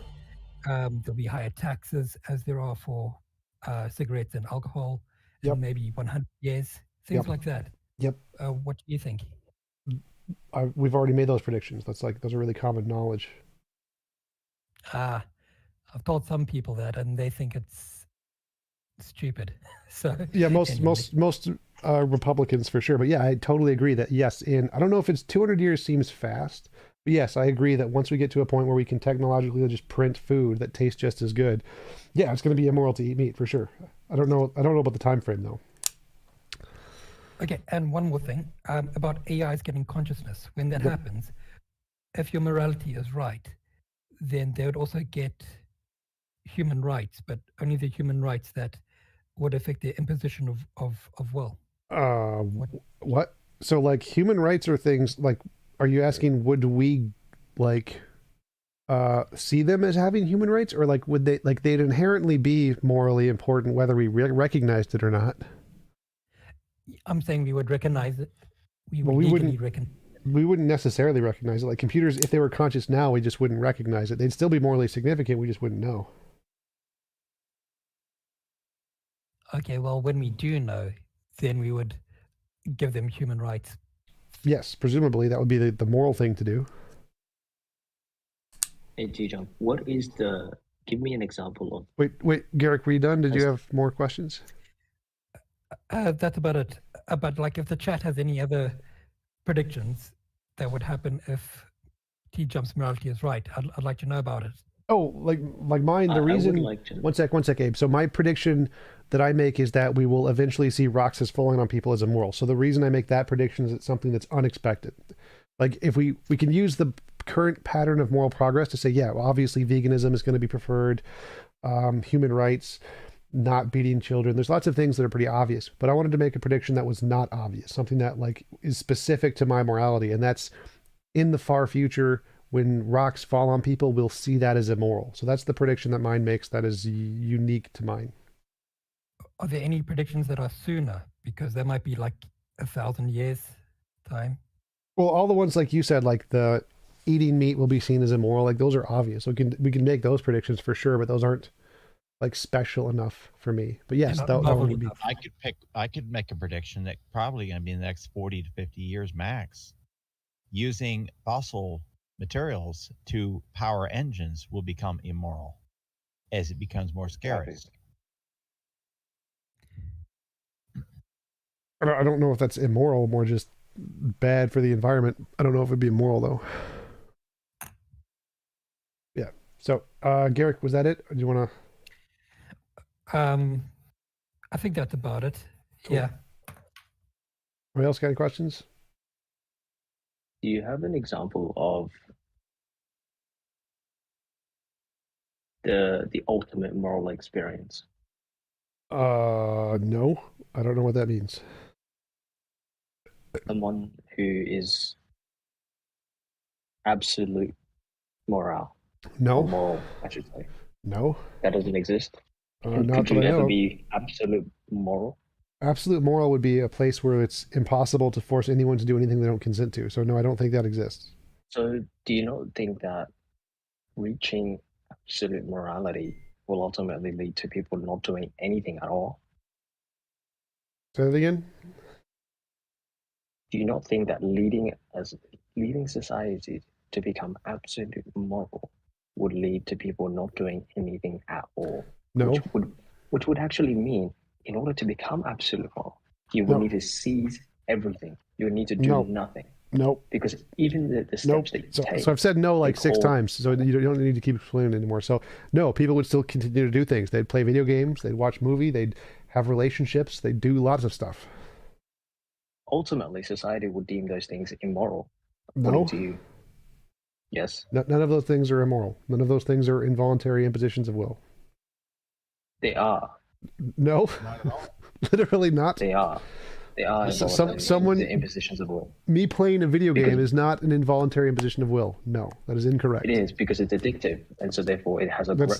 So I don't think you understand what involuntary imposition means. Okay, then explain that. Please explain that instead of using some big words for it. So will is your desire. So I desire to play a video game. An involuntary imposition would be someone preventing me from playing the video game. Me playing the video game, me being addicted to the video game, those are not involuntary at all. Okay. So did everybody capture that? Did you guys hear what he wants us to become? But if I prevented him from playing video games, sorry, can I just finish, please? It'll take 1 second. He wants to create a society where everybody sort of does what they desire. That's what he wants. Do you guys not hear that? Yes, that is. It's disgusting. That's disgusting. Everyone does what they enjoy and doesn't not slaves. Oh God, the not slave world is disgusting. That's chaos. That's so bad. That's literally the opposite of chaos. But Mango, did you still need me to? Chaotic. Did you still need me to unban you on the other account, or is this one fine? Who is that? I have no idea. You are Mango. You are Mango. What? Or you're either Mango or what's his name? Biblical history. That's a fallacy. That's a fallacy. Which fallacy is it? That you're Mango. This guy's definitely Mango.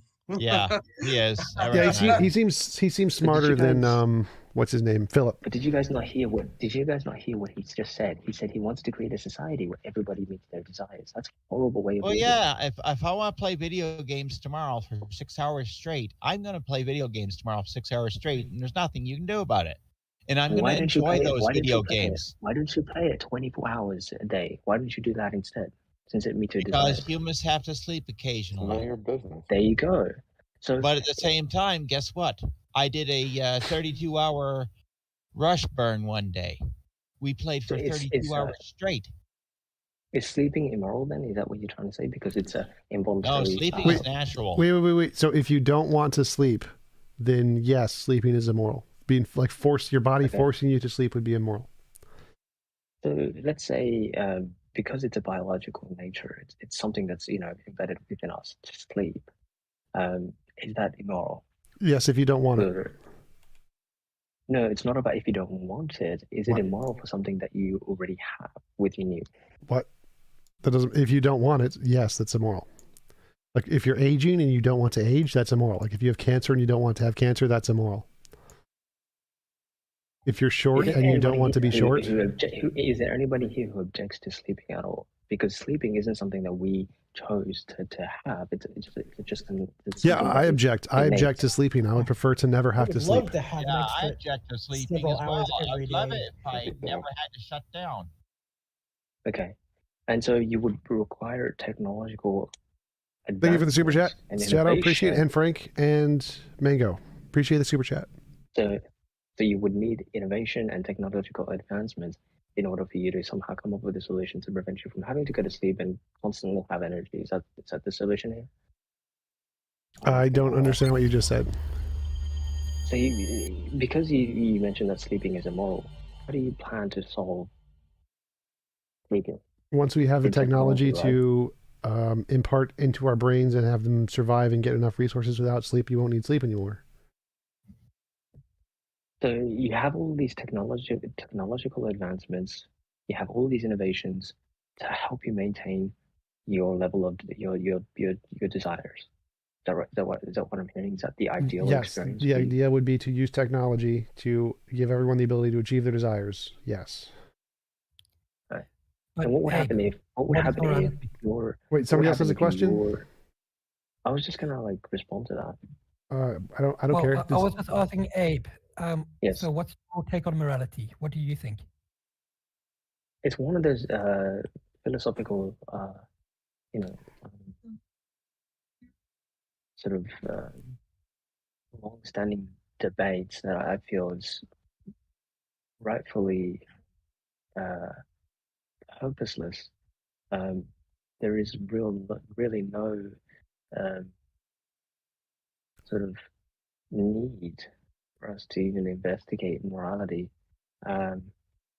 because it's an ever-changing landscape, and we all know that. An example of this is, the recent acceptance of the LGBT group. We all know that in history, that same group was accepted as well, but over time they've been accepted and rejected and accepted and rejected. And so to me, that pattern shows that morality isn't something that's objective. It's just this ever-changing pattern. That's all it is.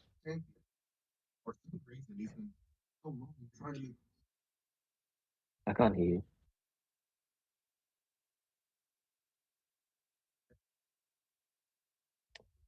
So do you have a positive assertion as to why it's necessarily nothing, or do you just haven't heard a reason why you think it's something? No, all I said is it's just this ever-changing pattern. It's just a system of belief, like many other systems of beliefs. And one of TJump's arguments is that it's not an ever-changing pattern. It's a pattern of progression. I disagree. It's not a pattern of progression at all. As the example that I gave with the LGBTQ community, there have been societies in the past who've accepted this group of people and then rejected them straight after, and then accepted them later, and then rejected them, and then accepted them. So that pattern to me shows that this is an ever-changing landscape. It's not something that has. It's not something that. It's either a pattern or it's not. And if it's a pattern, that's what we're looking for. There's an identifiable strain there, and that's what we're trying to It's an ever-changing pattern. It's an ever-changing pattern. So it's not and it's something not that. a pattern. Is it a predictable pattern? Can you predict it? It is a pattern. If it's like changing to like this other state, and then it's changing to this another state, and then it's changing to another state, that's the pattern that I'm talking about. So the pattern is that there is no pattern, and that's the only pattern? The pattern is that it sort of like, if you think about it, like when you turn on a light switch and then you turn it off, there are only like two sequences, right? That's what I'm referring to. It's a on and off, on and off, on and off pattern, basically. TJump got T-dumped. TJump, you just got T-dumped, bro. How does it feel? You mean when I wrecked you on basic philosophy? You got fucking T-dumped, bro. You mean when I wrecked you on basic philosophy? No, you just got T-dumped. Zen, you are impossibly dumb. Don't even bother. Okay, and you got impossibly T-dumped. Okay, so can you explain? Can you explain how deciding where the cutoff point is makes the entire argument false? Because you got impossibly T-dumped. So you can't, because you're an idiot. So no, what I did was I exploited that your argument was not sound, therefore it's not valid. Okay. So oh my God, I really want to know. I really want to know. You did not provide sound, bro. I'm gonna mute you. I'm gonna mute you. Could not have fought. You've been server muted. So I really want to know what part of my argument didn't make sense here. So like, let's say the cutoff point. Oh, did he leave? He left. He left. So but if the cutoff point is like at any point 50%, then the first 50% the argument is valid, which means it's valid and sound. So if Could I finish my argument? One sec. So if any part, if there's a cutoff point anywhere above the zero, I win. That's like, I don't know how he doesn't understand that. Winning or losing isn't the purpose to life. You know that, right? But anyways, someone mentioned that you can't have an ever-changing pattern. I disagree. Do you know what pattern actually means, right? So it's a repeated design. Well, randomness is still a pattern. Randomness would still be a pattern. How so? Pattern is a repeated design. That's what it is. It's a repeated design. No, you can have a like randomized it's like saying no pattern is still a pattern. So randomness is itself a pattern. It's just a specific kind of pattern. The pattern is that there is no pattern. Well, no, it's not. It's not that there's pattern is repeated design. So that's the accepted meaning. It's not that. So anything that has no pattern is a specific kind of relation that is a pattern. There are many ways in which you can use the term pattern. It could either mean normally taken to be a repeating series. Yeah, exactly. Yeah. It could also mean like repeating. It doesn't. But it could also mean an arrangement. It could also mean an arrangement or a design that's regularly found. Why are we talking about patterns? What is the point of the patterns conversation? A pattern can be a non-repeating. I was non-repeating. Because Abe thinks that that morality has no identifiable consistency or strain. He thinks that morality is an ever-shifting series of nonsense claims, basically. And I was saying that if there is a pattern to it, then there is an identifiable strain of logic that can be extracted, and that's the point of what we're trying to do. The logic that you're sort of looking for is basically this, right? You have a society that isn't as advanced as today, so they're not going to be as welcoming or accepting of certain groups of people. But as the society advances and they become self-sufficient and self-realizing, they begin to sort of go and accept anybody and everybody, basically, because they know that they've been able to build a society that's maintainable. And so that is how you get, in today's culture, that's how you get people being accepted for whoever they are. But what I was asking, what you're responding to is, do you have a positive assertion as to why morality is a nonsense, no-win possibility, or is it just that you are unable to see what pattern is there? First of all, the reason why we're even able to have these types of conversations, and the reason why we're not actually out there in the wild right now hunting for food, is because of the society that we've been able to build. Because it's maintainable, we're able to have these types of conversations. Is morality important? Is this important? Is that important? That's mainly because we are privileged enough to live in a society today to even have these types of discussions, first of all. And second of all, morality is merely it's a frequency. So there are points in the human experience where morality is at an all-time high, and then there are points where, it's absolute chaos. Okay, but none of that, morality. None of that amounts to a reason why it's necessary that morality is obscure. Why it would be impossible to find a pattern to morality. He arguably contradicts himself. Absolutely. All right. So I'm back here to explain why TJump got T-dumped. T-dumped. All right. So can you explain to me? Wait. No, let's let Zen try to explain this. So, it doesn't matter anywhere if the cutoff point is anywhere above 0.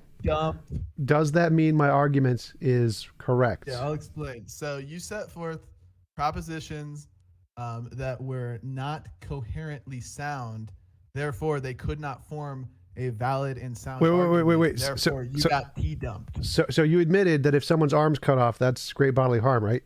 So I admit that your propositions were not coherent. Okay, you're server muted. So is it the case you said, like I can just quote you, getting someone's arm cut off is great bodily harm, right? T-dumped. Yes, it is, or no? Why isn't he engaging? You got fucking destroyed, TJ. Okay, bye. And then you rage quit like a little faggot. Come on, bro. Yeah, so going back to whoever I was sort of debating there. Who was I debating just a second You ago? should be careful with the F word there. TJump. Is it Who possible said that what? someone could do advanced AI research while not understanding the subject-object distinction? Are you referring to me? No, the other dude who didn't understand the subject-object distinction. Anyways, going back to the morality argument and it being an ever-changing landscape. That's all it really is. It's an ever-changing landscape. So even if we try to sort of determine it to morality, you know, we may be able to, and you know, it may lead to objective morality. It may lead to being, you know, validating some of the points that TJump argues about. But you know, if society were collapsed today, you wouldn't give a damn. You wouldn't give 2 cents to morality. Trust me. That does not amount to a reason why morality is impossible. Even if nobody gave a shit about morality that in that way or for that amount of time, it doesn't mean that the operative concept or pattern or whatever physical thing that's happening in the world that we're trying to identify as objective morality wouldn't actually be there. It just means we wouldn't be looking at it or thinking about it. Facts. Look, all I'm saying is if the collective, if all of us were to get into one room, under one roof, and we all spent, you know, if we spent 24 hours just thinking about God, I think we would be able to come up with, you know, reasonable conclusions to whether or not God exists or not. So you need you need a supercomputer or some quantum computer to come up with that, come up with a sensible conclusion as to whether or not morality is objective or subjective. I wouldn't say it comes down to us humans being able to define what morality is, because. But it would come down to us humans defining what a God is and what it wants. No, we don't get to define what God is either. You know, morality, God, these concepts are, you know, beyond our capabilities. So I wouldn't like. Right, but the only part that we have to work with are the parts that are within our capabilities. Like whether or not there's a God or anything like that. Because we all admit that, we all accept and admit that because we all admit and accept that we're limited beings, we also come up with limited capabilities and limited thinking. And so if one of us comes up with an idea that sounds right to us, but in reality it may not be exactly that. Okay, then it's a completely unreliable, obscure concept that is based. I mean, the only thing to say that there is a God outside of what we understand is to speak from within what we understand. There's no way to get outside of what you understand to point to shit out there. Yeah, you do, because our understanding. Yeah, because we might think that. How are you going to get out of your own mind? We might perceive that, you know, God exists, right? But reality might be entirely different. There might be this other concept that we haven't even considered. That might be maybe, and all of that is your conjecture within your own mind. No, because we can't rely on our own perceptions to come to sensible conclusions. We can only rely on our. We have nothing else. We can only rely on our perceptions. We can only rely on our perceptions when we're dealing with things within our surrounding. But when we go beyond our surroundings, I think that's when things start to become complicated. You can't escape subjectivity. You are stuck in your own experience. There's no way for you to get outside of your own experience. Exactly. You mean he doesn't understand you the would agree subject-object that distinction? We're not talking about the distinction between objectivity and subjectivity.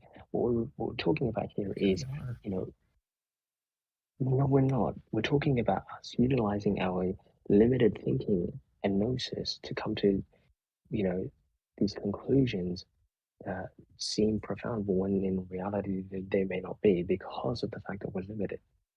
All of that still happens within your subjectivity. No, you're bringing in subjectivity into this. All I'm saying is because we're limited, the conclusions that we come to may seem profound to us, but in reality, God could be looking down at us and laughing at us. It could be. Anything could be outside of what we understand. That's not a reason to take it seriously. That's not true. That's not true. Not anything. All I said was things that are beyond our things that are beyond our perception. Beyond 100 billion light years out, the world could end at a glass sphere, and literally anything could be on the outside of that, and we would never know it. But see, the thing is, the way in which you sort of depict the universe is based on a human mind. Do you understand? Yes, that's exactly what I'm saying to you. The way that you depict God is based on a human mind.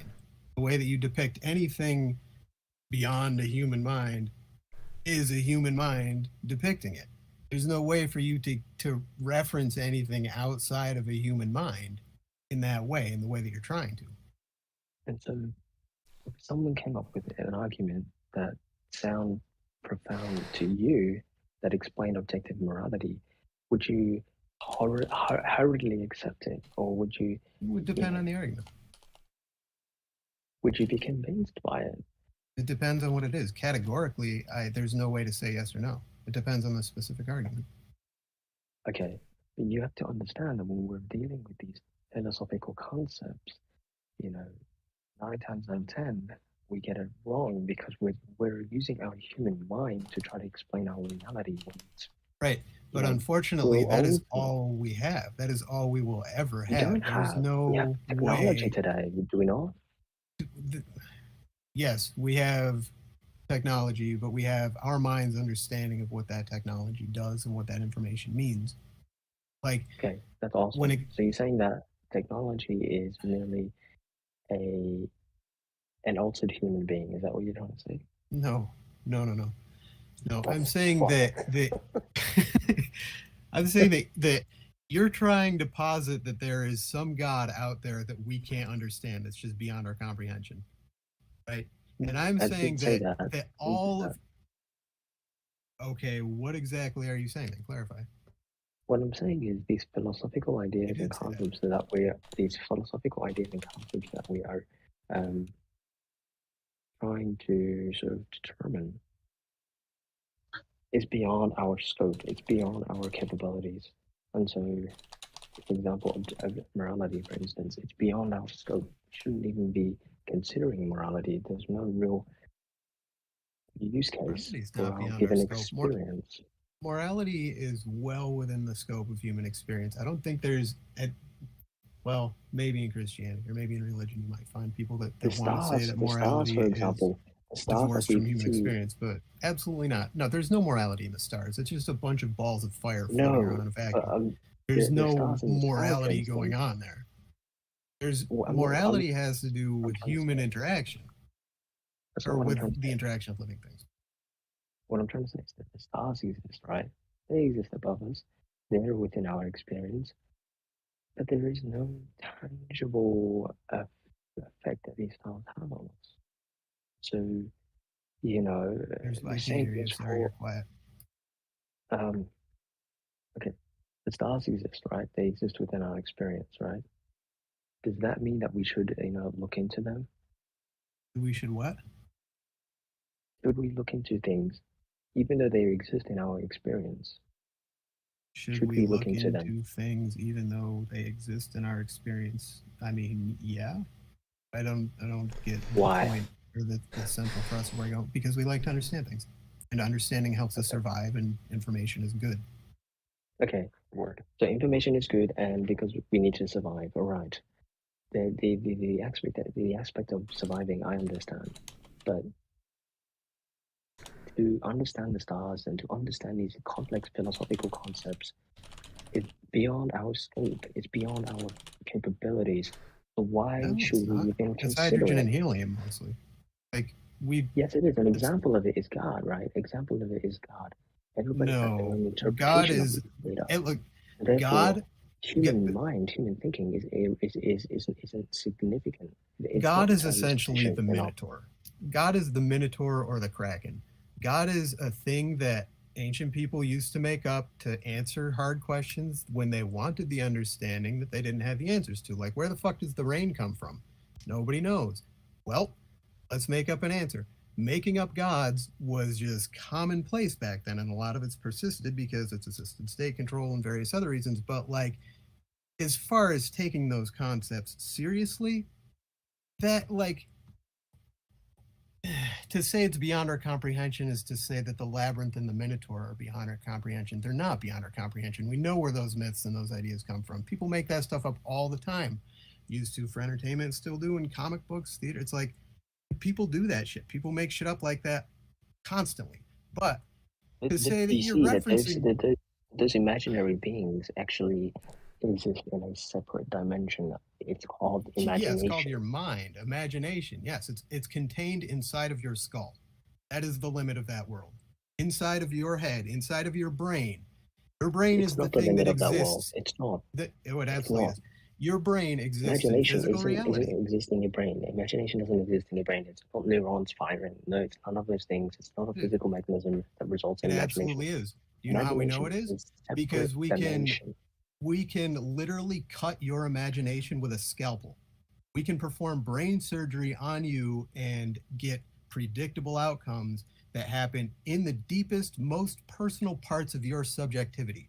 There is nothing inside of you that is so personal that it can't be touched by brain surgery. Okay, so basically what you're referring to is you've severed the connection to that dimension of imagination. You haven't extracted it, prevented the person from No. It's not like the imagination is still in there trying to get out and we've just cut the bridge to the real world. Absolutely not. The thing that is going that is not anything like what the best, most studied people have told us about how the brain works. That's just some happy conjecture that supports the idea of the soul. The people that you're referring to, the people that have studied it, the people that you're referring to, these scientists and these neurologists, these are people that are focusing on the physical aspect, and they're not taking into account some of the other aspects. Oh, you really think they're not taking that into account? You think they're not taking there into account philosophical aspects? They're not taking into account. Of course they are. Spiritual aspects. Of they're only course they focusing are. on They the live in physical academia aspects. where they deal with real philosophers. They deal with people who study philosophy and its application to those particular realms.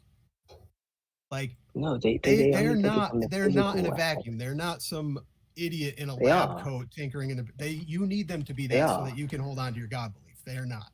No, I'm not holding on to any type of belief. You're holding on to your belief of the soul and the that's what mental construct that If you've you actually formed look based into on the that. definition of a scientist, you will realize that a scientist is someone who is concerned with the study of the physical world. That's what a scientist is. You do realize that? Yes, they're concerned with the study of the physical world. They're also concerned with consciousness. No, they're not. They're not. They absolutely are. That's not science. Science is. You don't want that to be science, but we can just no. Look If that look up into real quick. Google it right now. It's literally it's concerned. Google with the neurology. Google neurology. Like there's an entire field. You don't even know what science is. Even neurology, for instance, because it's tied with science. Neurology is a fun subject to study. Try it. I just told you what science is. It's the study of the physical world, and so therefore a neurologist will study the physical aspects of our brain. They won't actually look into the philosophical aspects. And you have to agree with that. But anyways, objective morality isn't something that has it's not progressive. It is it's a frequency. It's up and down, depending on the situation. Well, look, it's either I listen to the 100 best schools on the planet or I listen to you. And if you would suggest that I listen to you over them, then you're not worth listening I am to. the best. Sorry. I am the best. Because I'm not a scientist. I look at the okay. Science only focuses on the physical world. There are other aspects to it. Anybody else, feel free. I'm all set. So that's all I have to say.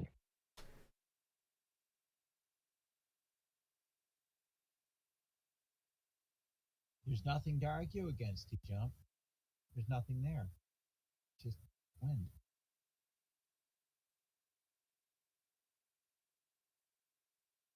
Someone said that if logic exists, logic does exist. It's just one of the many aspects.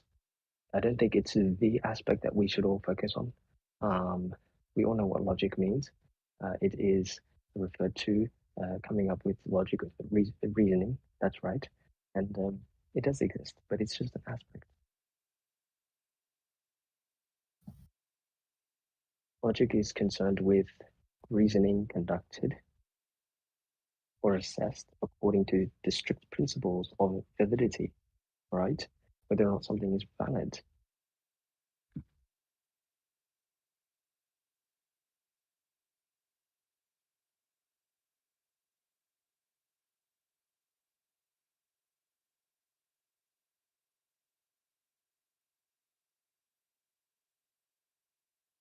Well, to be fair, as Abe, he doesn't need like learn to Google neuroscience. He's smart. He's too smart in philosophy to understand.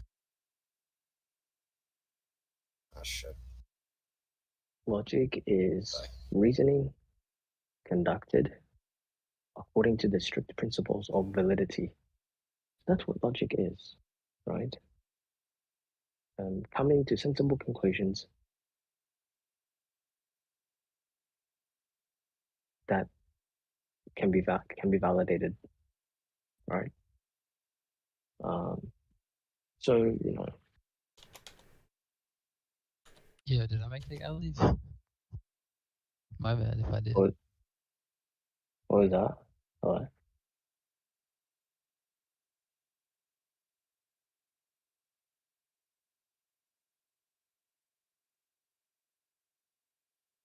Yeah, I would have to agree that Zen won the debate. I think he was. Hey, what was the claim you were making about God being particles or something? What was that? Sorry. Oh, all I said was that morality. Someone said that. Oh, should we look into morality? Should we observe and come to sensible conclusions regarding morality? And I said that no, we shouldn't because it's beyond our scope. We shouldn't look into morality because it's beyond our scope. Yes, so if we happen to come to human sensible conclusions to morality, there are consequences to that. As TJump mentioned, if we come to a conclusion to morality, what do you think is going to happen to our existence? Everybody's going to want to meet their desires, and we know that's absolutely impossible. We can never cater for a society where everybody can meet their desires. It's absolutely impossible. It's retardedness. And so you have to really think about the impact that this kind of thinking has on our society. Wait, why is morality everybody meeting their desires? That's what objective morality is according to TJump. Oh, I thought you were like talking about there can be no objective morality. So I think that TJump is saying something like the objective standard is that the best of all possible worlds is just something like if nature was ordered in the perfect way to account for non-imposition or something. But then he has like this subjective standard of like, you know, I'm not moral because I eat cheeseburgers, but it's because I'm not in the best ordered world. I'm disordered or something. It's almost like a theist like kind of thing. Yeah, I get that. I totally get that, and I understand that. That isn't really, you know, a profound statement. That's just what we experience every day. We understand that we live in an immoral world. There are immoralities around us that surrounds us. People understand that. It's not something profound. You know, that's just, you know, we all observe that. We all understand that.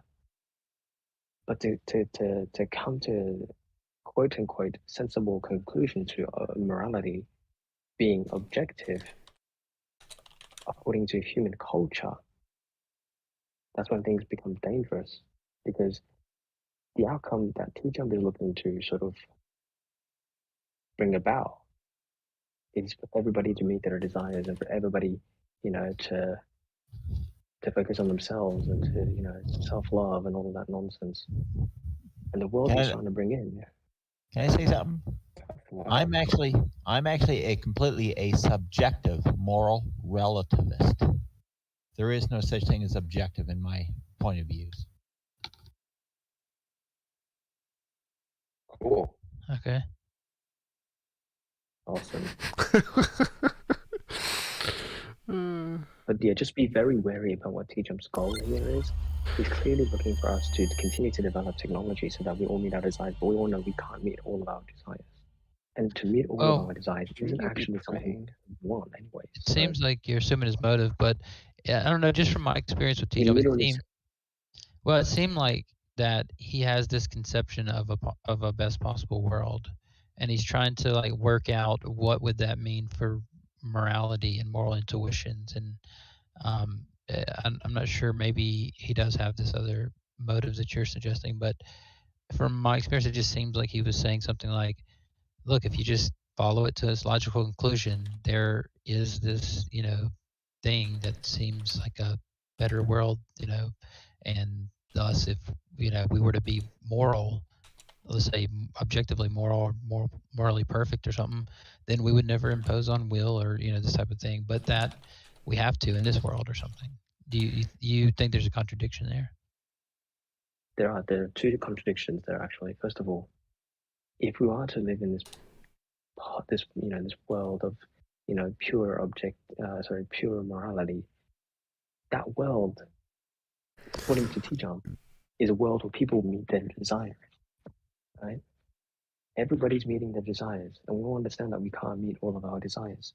So inevitably, the consequence to that is no existence. If you want to have pure morality, there is no existence. That's what pure morality is. Well, it seems that you're extrapolating from the current world to the objective world, and TJump can correct me if I'm misrepresenting him, but it just seems like everyone meeting their desires being his moral standard. While there may be some issues with it, it just seems like you can imagine a world where everybody meets their desires, and there's no contradiction. So I'm not sure where the contradiction comes in at. I think he's even said something like, "Well, because if you it's don't." impossible to meet your desires. Even if you were to create a world, let's say we created a fantasy world, we placed in characters and we gave them instructions to go ahead and meet their desires. I am meeting my present desires right now.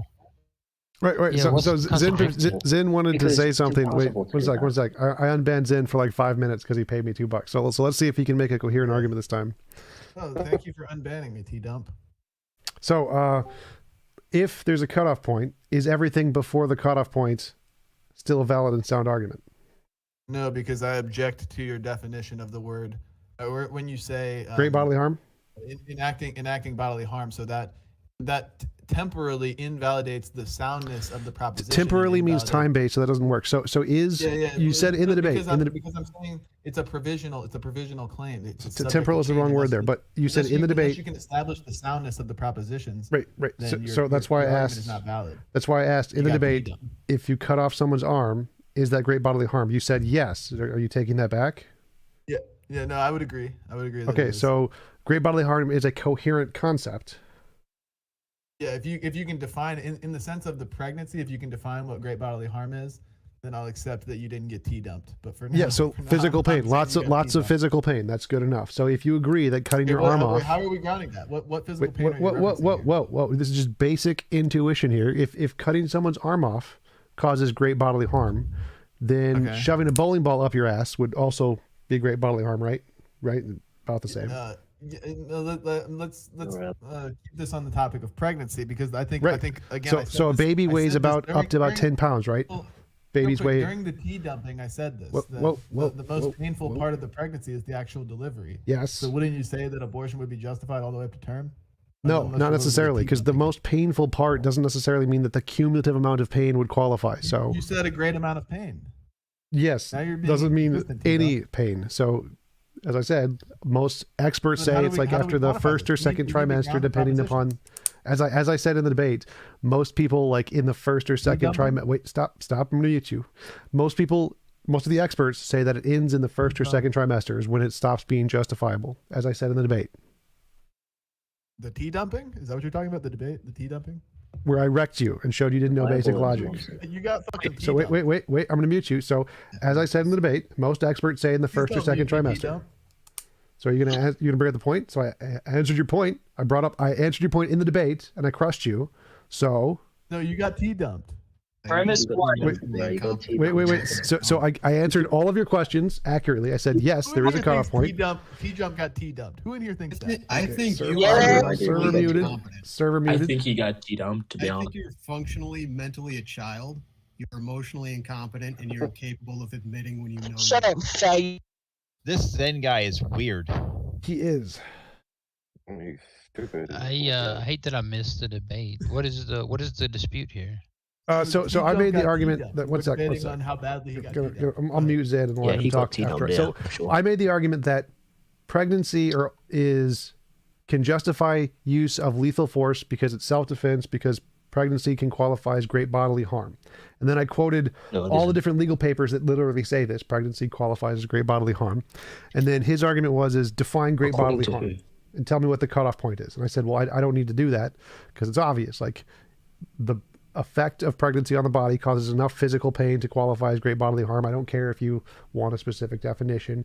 And then he's like, what's the cutoff point? And he kept asking what the cutoff point is. And then I made the point that it doesn't matter what the cutoff point is, because if there is a cutoff point, everything before that cutoff point, my argument applies. Okay. And it's self-defense. TJump. Okay, I concede. Wait. It's Zen's turn. Zen, you can now tell your version of the argument. So when I asked you to define great bodily harm and you said I don't need to do that, what you are effectively saying is I don't need to ground the soundness of my propositions, thus rendering your propositions incoherent and invalidating your argument. Conclusion: you got T-dumped. Here, I'll mute myself.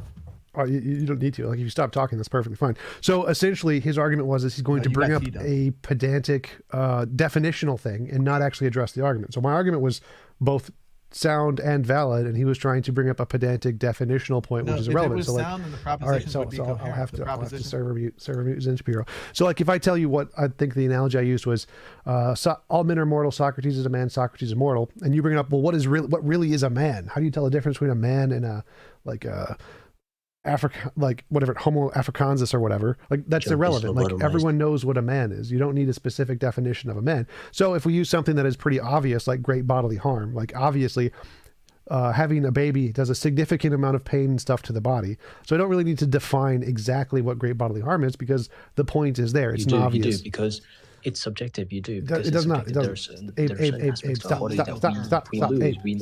stop, Abe. Okay. Abe, let them talk. I just want to say, mute him! Mute me harder, T-Jump! Mute him! Okay, there you go. I wish I could. I wish I could. Mute me harder! Hey, T-Jump, regarding the bodily harm thing, I disagree there. There are certain bodies, there's certain aspects of our body that, we are prepared to let go of or concede. So even if you might be, but not everyone. So saying we are prepared, like, you can't say everyone is voluntarily going to give up a part of their body. Like, they don't. All right. Okay, I concede. Let's say pregnancy is bodily harm. So what, bro? It's part of the process. And even if it's a natural fallacy, who gives a shit? Well, if it's a naturalistic fallacy, that means that you can't use it as a justification. That would be. Okay, so what's your solution then? Do you want babies to be born out of these pods, these technological pods? Technically, yeah, that would be an improvement. Like, if we could, like, take the baby out of the woman and put it into a pod. Everybody listening to this guy, do you guys not hear? Hold up, Abe. Hold up, Abe. I have to serve mute Abe. So yes, if we could, like, literally take babies out of a woman and put it into a pod instead, then we wouldn't need to abort babies anymore. We could just take them out. So it wouldn't be justifiable to kill them if we could remove them without harm. Sure. Yeah, I mean, Abe, maybe okay, like. Can I respond real quick? Hang on, let me give some closing thoughts here. I do actually want to apologize for my friends that came in and F-slurred you. I don't actually condone that. I do condone the F-slur, but not to ruin people's streams. So I do apologize for that. Sure, no problem. But Abe, you bring up a really good point. How the fuck can anybody listen to this guy? He literally advocates for the metaverse and babies being born in pods because he doesn't like nature and taking personal responsibility. Therefore, T-Jump got T-dumped. I'm out. Bye. Come back. Give me another super chat. Yeah. So people's children. Maybe Abe, maybe you could concede that. So are you a biblical Christian, just by chance? Oh, is he? I mean, is he? I forgot to unmute Abe. My bad. No worries. You don't have to. I mean, it's up to you guys. No, I forgot to unmute Abe. That was my bad. Yeah. So what was the question? Yeah. Do you are you a Christian or a biblical theist or something? Can I ask what you are first? Yeah, I'm a Christian. Okay. So what are you doing in this chat room? So are you gonna answer my question by avoiding it with the question? I was just asking you a simple question.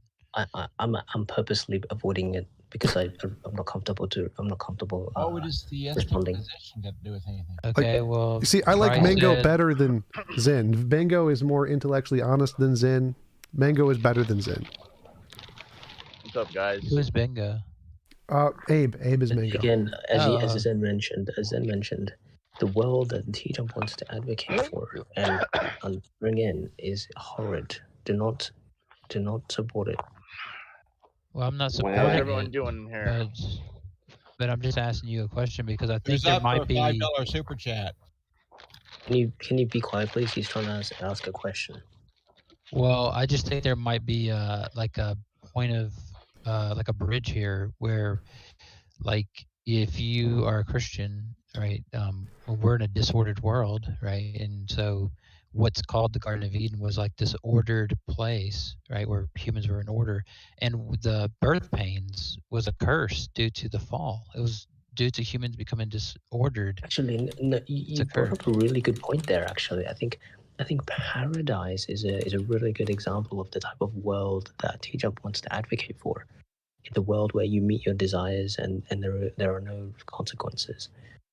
Is that Well, that's I don't think sort that's of. completely analogous, but I do think We're almost there. I do think that T-Jump's morality world is very similar to the biblical conception of order and disorder, because again, the birth pains is a curse on the woman for falling from order and becoming disordered. So I you think you could understand that even one of agree with the that. but do you understand the fundamental aspect of humanity is that we love pressure, we love responsibility, we love to accomplish things. But if everything around us is doing that for us, we are left purposeless, we are left in misery, we want to jump off a bridge now. So at what point are we going to say no to technology and just live a normal life?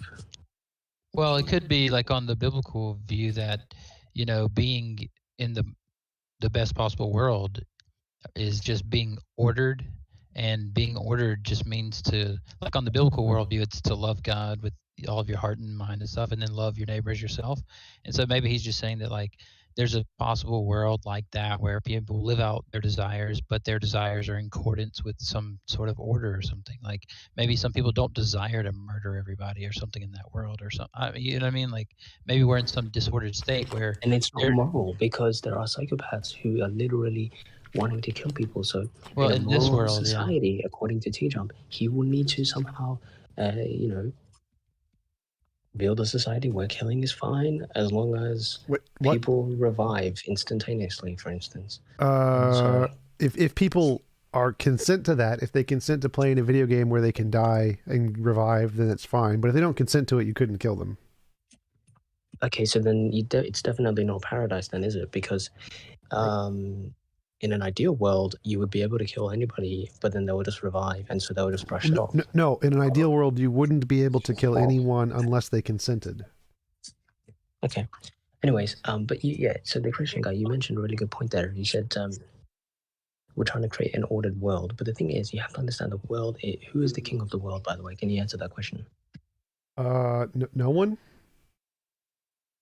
Who is the king of the world? No one. There is no king of the world. No, according to the New Testament and according to the Christian religion, who is the king of the world? According to Harry Potter, it's Voldemort. I don't usually answer your question of people who is don't. Jesus the answer you're looking for? The answer is Satan. So, as in the New Testament, the king of the world is Satan. What? Sin? Did you say sin is the king of the world? In his hand, he's got the whole wide world. They're not singing about Satan there. They're singing about Jesus. Was it Satan or sin? Yeah. So Satan is the king of the world according to the New Testament, and obviously the king of everything else is like the heaven and everything is God. Okay, this is kind of where I'm going to have to step in here. And oh no, go away. I was just about to make him do what I say. I have to. This is kind of where I have to step in. Oh, actually. I have to. I can't stop. The original part in the original Hebrew, Haskan, please let me finish. Hasatan meant the adversary. There was no personification of a Satan until after the Bible. Yeah, it was actually just a Well, I partially agree mistranslation. with that. Literally no personification. It was a job title in the original Hebrew. I think it was a mistranslation of Sauron. I think it was meant to be Sauron, and they just wrote it wrong. Oh, stop. No, I agree with that though. About it is just a job title. It's like a job description. Thank you, can see convert. this. You're one of the first Christians that have been able to admit that to me. Oh yeah, Dr. Heiser's been writing about this for years. So converse contender, are you suggesting that?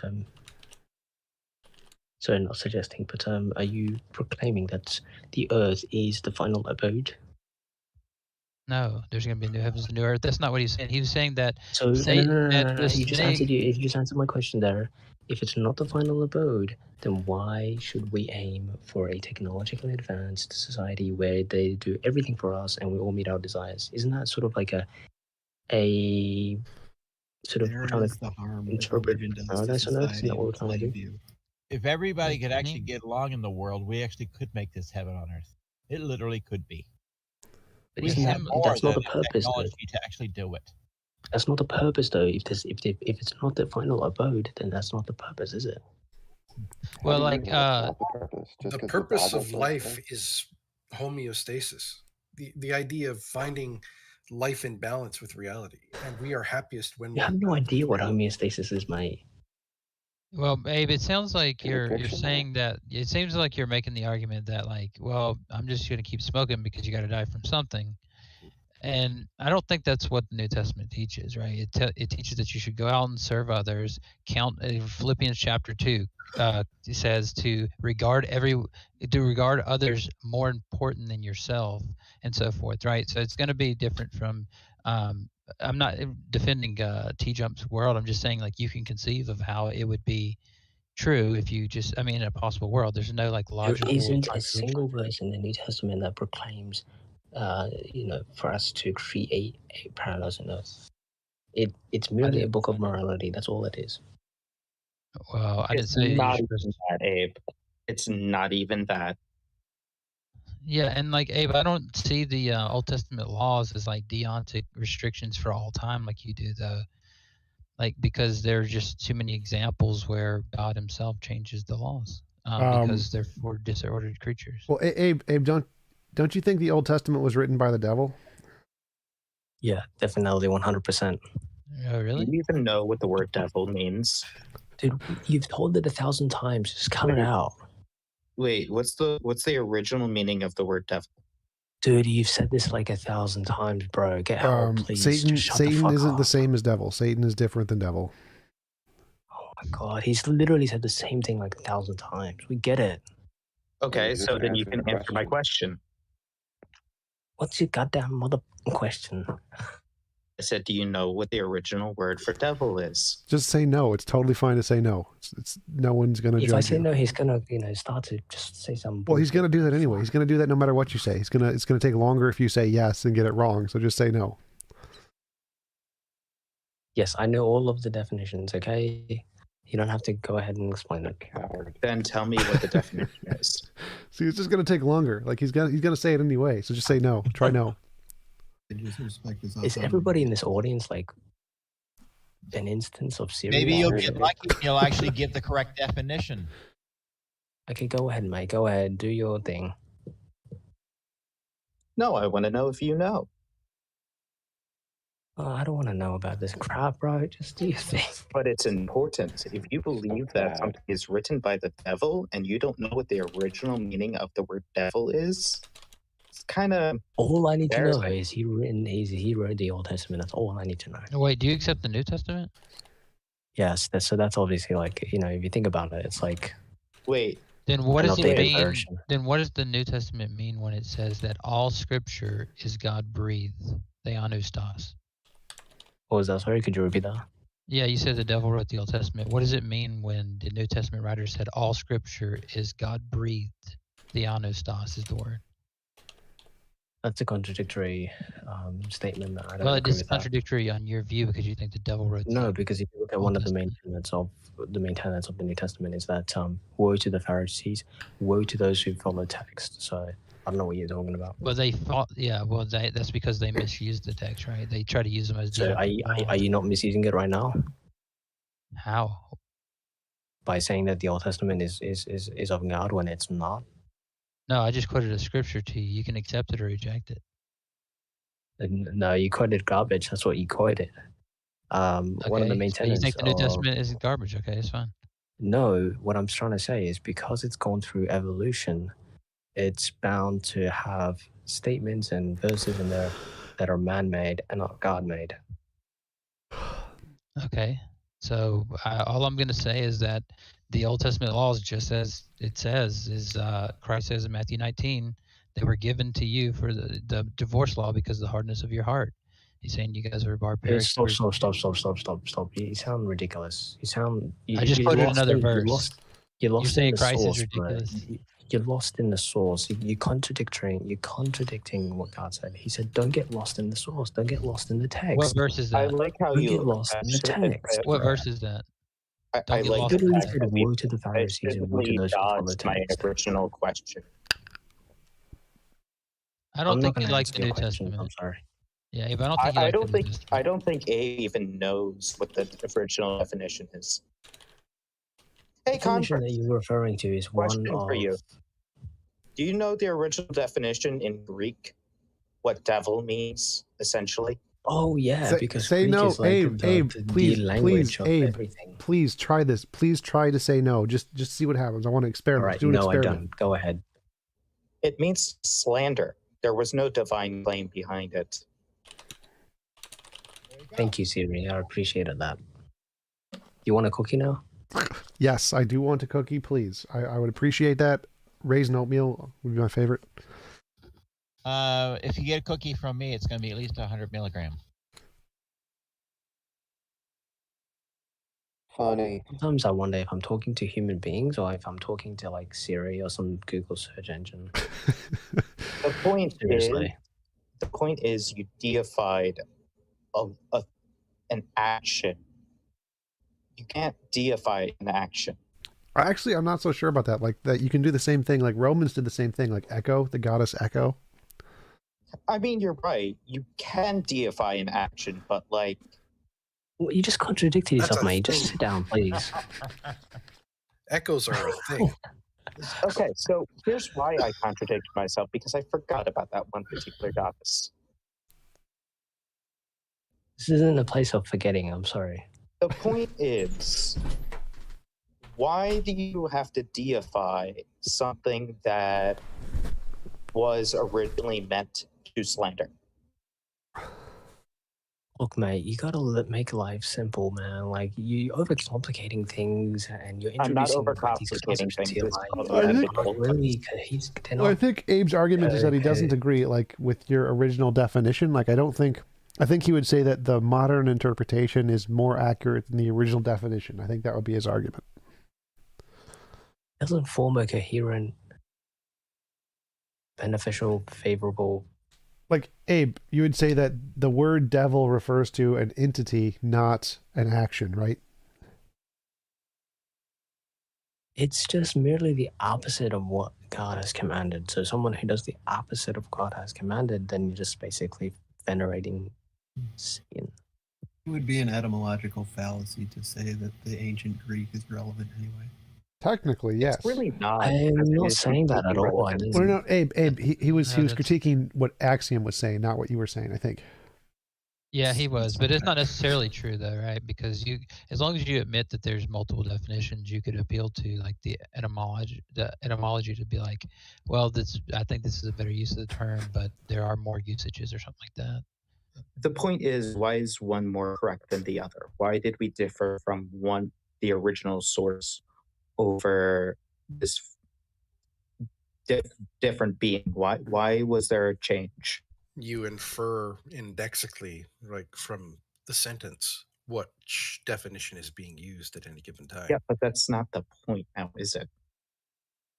Yeah, because I think Axiom's point is given the original definition of the words from the document that Abe is using, the original definition doesn't correspond to the meaning he's using. Therefore, why should we adopt Abe's definition as opposed to the original context in which it was originally written? Wouldn't that the original context be more likely to be true if we think the document is the source of all knowledge? This may not. Thank you, Yes. TJump. So Thank you to so much for slander, helping me. to slander is to basically publicly proclaim the opposite views of a collective. Would you agree? Of a collective. Slander is like to say something false about somebody, that they did something bad.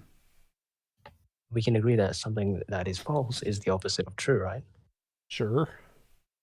And so if God's word is true, then the opposite of that would be false, right? I guess so. And so if you want to be pedantic, Satan is basically just, somebody who has the, complete opposite views. But again, you're still personifying something. Yeah, I don't think there's No, actually all I've done may is not be- simplified it for you, for your little brain in your head. That's all I've done. So there may not be an actual dispute here because I think that they're not mutually exclusive. So, for example, if you look at some Why verses, would they be? well, yeah, like if you look at some verses, like in First Peter, it'll say that your adversary walks around.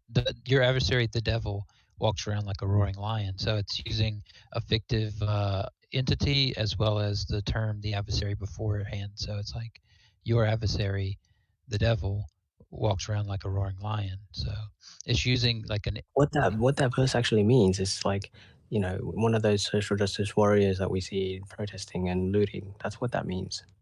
No, I don't think it's true. First of all, like if you read Tom Holland's book, for example, a lot of atheists will like you should probably read it. A lot of atheists don't like I shouldn't say a lot, but like I've seen quite a few that don't like it because he's an atheist and he derived from history, the context, and the Bible progression that he thinks that, and he tries to show in his book Dominion that social justice actually comes not exclusively but most forcefully from Christian ethics because their whole point was about care for the weak, care for the impoverished. They were like no, that's not true at all. One sec. Abe, hold up.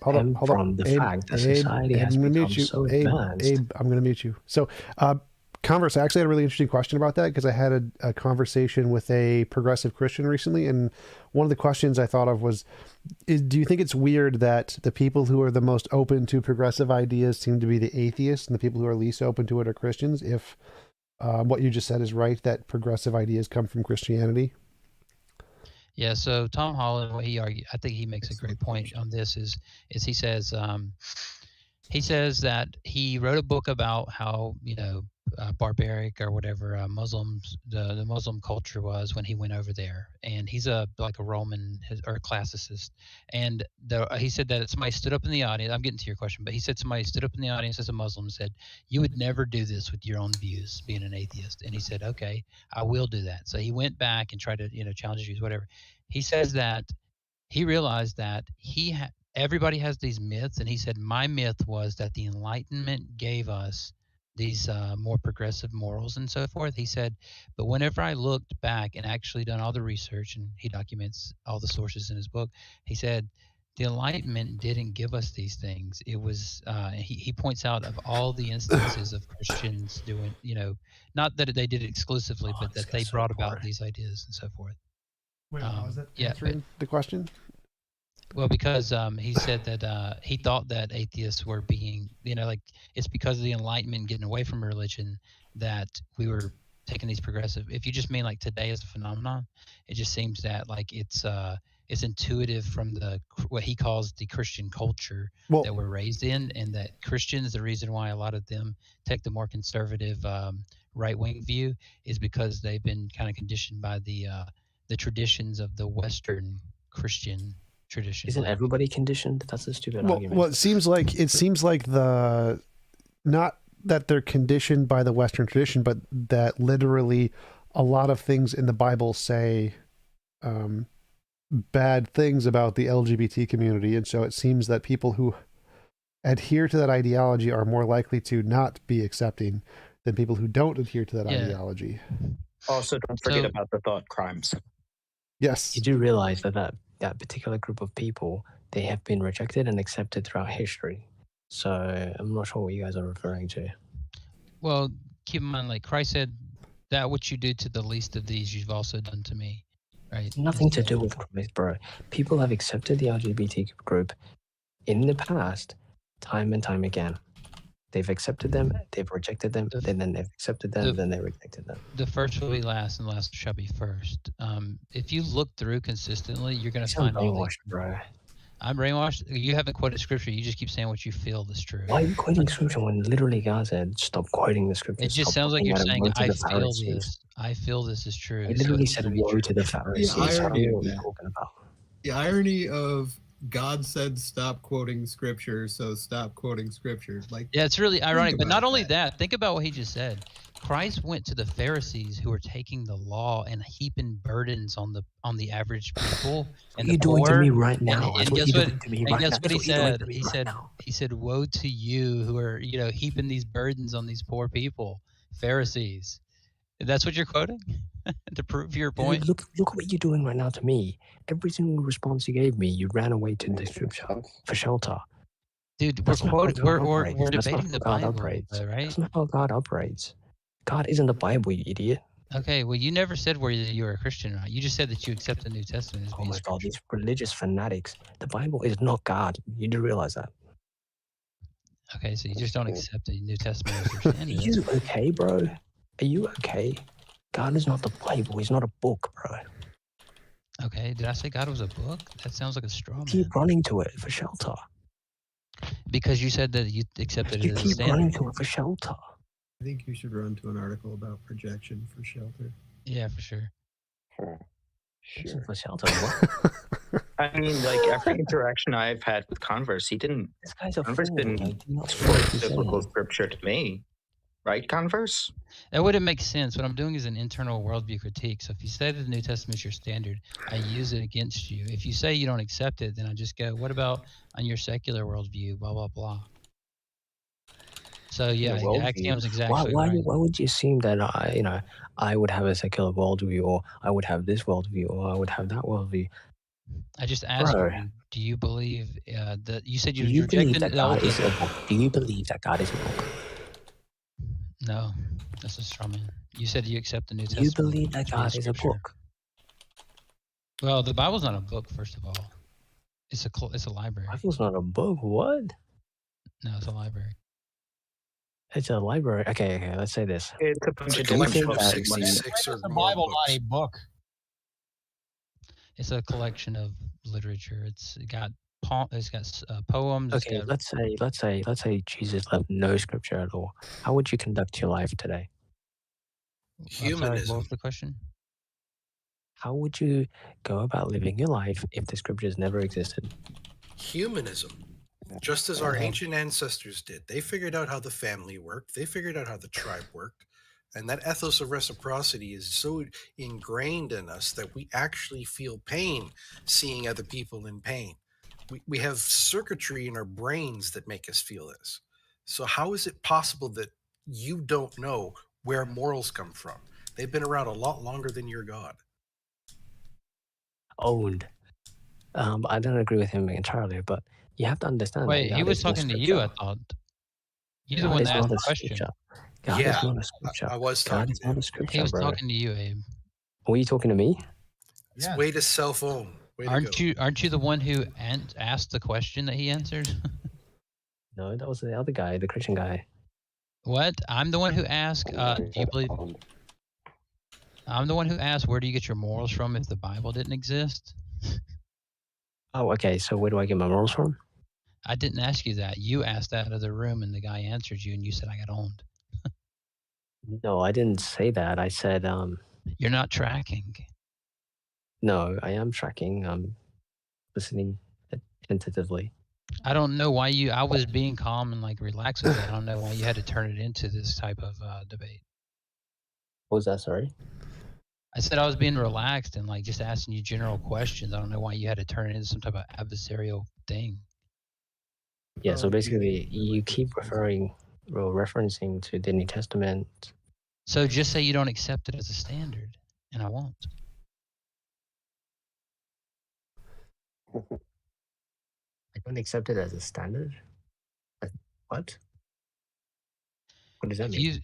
Well, like, do you think that you just intuit all your morals, or do you think that there might be some of your morals that you How are you look saying toward that I don't Scripture accept for? it as a standard? What do you mean? Do you think that I don't accept it as the norm or as a model in comparative evaluations? Do you look at Christ as the standard for human morality? Find standard, first of all. Are you referring to the principles of conduct?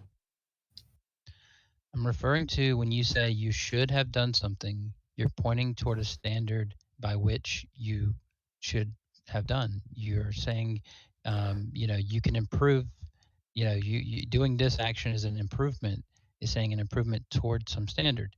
So I'm asking you, what is that standard if not Christ for you? You first must define what standard is. Are you referring to standard If as... I ask TJump, what's your principles standard? of He's gonna conduct? say the best possible world is my standard. And then I say, well, in this world, what blah blah blah. He's gonna say, well, in this world's not the best possible world, so I'm gonna choose option B or whatever. See, he can answer like straight off. My standard is the best possible world. Since we don't have that, it's just like limit imposition on will as much as possible or something like. Okay. The humanist is gonna say human, reciprocity or whatever. Like Well-being. Yeah, like it doesn't. I'm not sure why it's a big question. Do you not intuitively agree that when a text or a scripture imposes your will, does that not have a negative effect on your experience? What? Why don't you answer questions? I think because he's in a position where he thinks that God exists, and he also thinks that morality is an obscure concept, and he can't square those two things. Well, I mean, he now also in a corner where thinks No. that He mentioned that he lives by the scripture, right? And so my question to him is, Actually, why I didn't mention that. Well, okay. Well, do you live by the scripture? How come you don't answer questions? Because it'll answer my questions. Well, no, I started by asking you a question. Are you a Christian? And you said, I mean, sorry, it'll I answer your that. questions. I think that's a fair question, Mango. Are you a Christian? I don't feel comfortable answering that. Christ said, Christ said, if you won't proclaim me before man, I won't proclaim you before my Father. Like, because he But I believes just in said that I don't accept any scripture as standard. like Give him 2 more chances. he believes in the New Testament, but he thinks the Old Testament is written by the devil. I don't know if It's that, like Beetlejuice TJump. You have to do it 3 times in order for it to count. yeah. So I don't know if he It's hey Siri, technically, and then you respond, mate. yeah, I don't know if he would technically be counted as a Christian, because if he doesn't believe in the Old Testament, he doesn't believe in Yahweh, but he does believe in Jesus. So Well, no, he rejects the New Testament verses as well that I brought up. Well, he rejects them as like literal. They're not in alignment. They're man-made. So like, what do you accept, Mango? What is in alignment? Simplicity. The Quran. Of Simplicity. what? That's what I accept. And God wants us to live a simple life. He doesn't want us to be, think about things like morality and all this nonsense, because it interferes with your experience. No, thinking about morality keeps us out of trouble. Keeps us behaving. No, it doesn't. It interferes with our experience. But if you live a simple life, you won't have such troubles. Wait, didn't you just finish saying that people needed to suffer? No, I didn't. Yeah, he counteracts himself again. What I said is, the suffering will come, but because you're living a simple life, you're able to overcome them. Wait, what is the claim about morality, that you don't need it because it interrupts your daily existence or something? No, I didn't say that. I said for us to ponder and to carefully consider morality the way in which we are currently doing is not only time consuming and a waste of time, but it's also something that, interferes with the experiences that we could otherwise be having at the moment. Okay, what about just somebody saying, like, forget the Bible and stuff. My simple experience is like I should just, when I'm in the store and I want something, just take it. I don't see why I should sit here and contemplate about why stealing is wrong or something. I mean, that is more simple. That's not simple at all. You're overthinking it. So you haven't given me anything there. All you've Just done give is me the defeater. no, you haven't given me the defeater. What you've done is I said give me a defeater for the position I just laid out. the thing is, you said I'm going into a store and I'm going to steal. Well, no, there's just something That's in there not that I living a want. simple life. That's I'll not just take simple it life. with me. That's not simple living. It's Simple very living. simple. Simple What is living. it? Let me define what simple living is to you.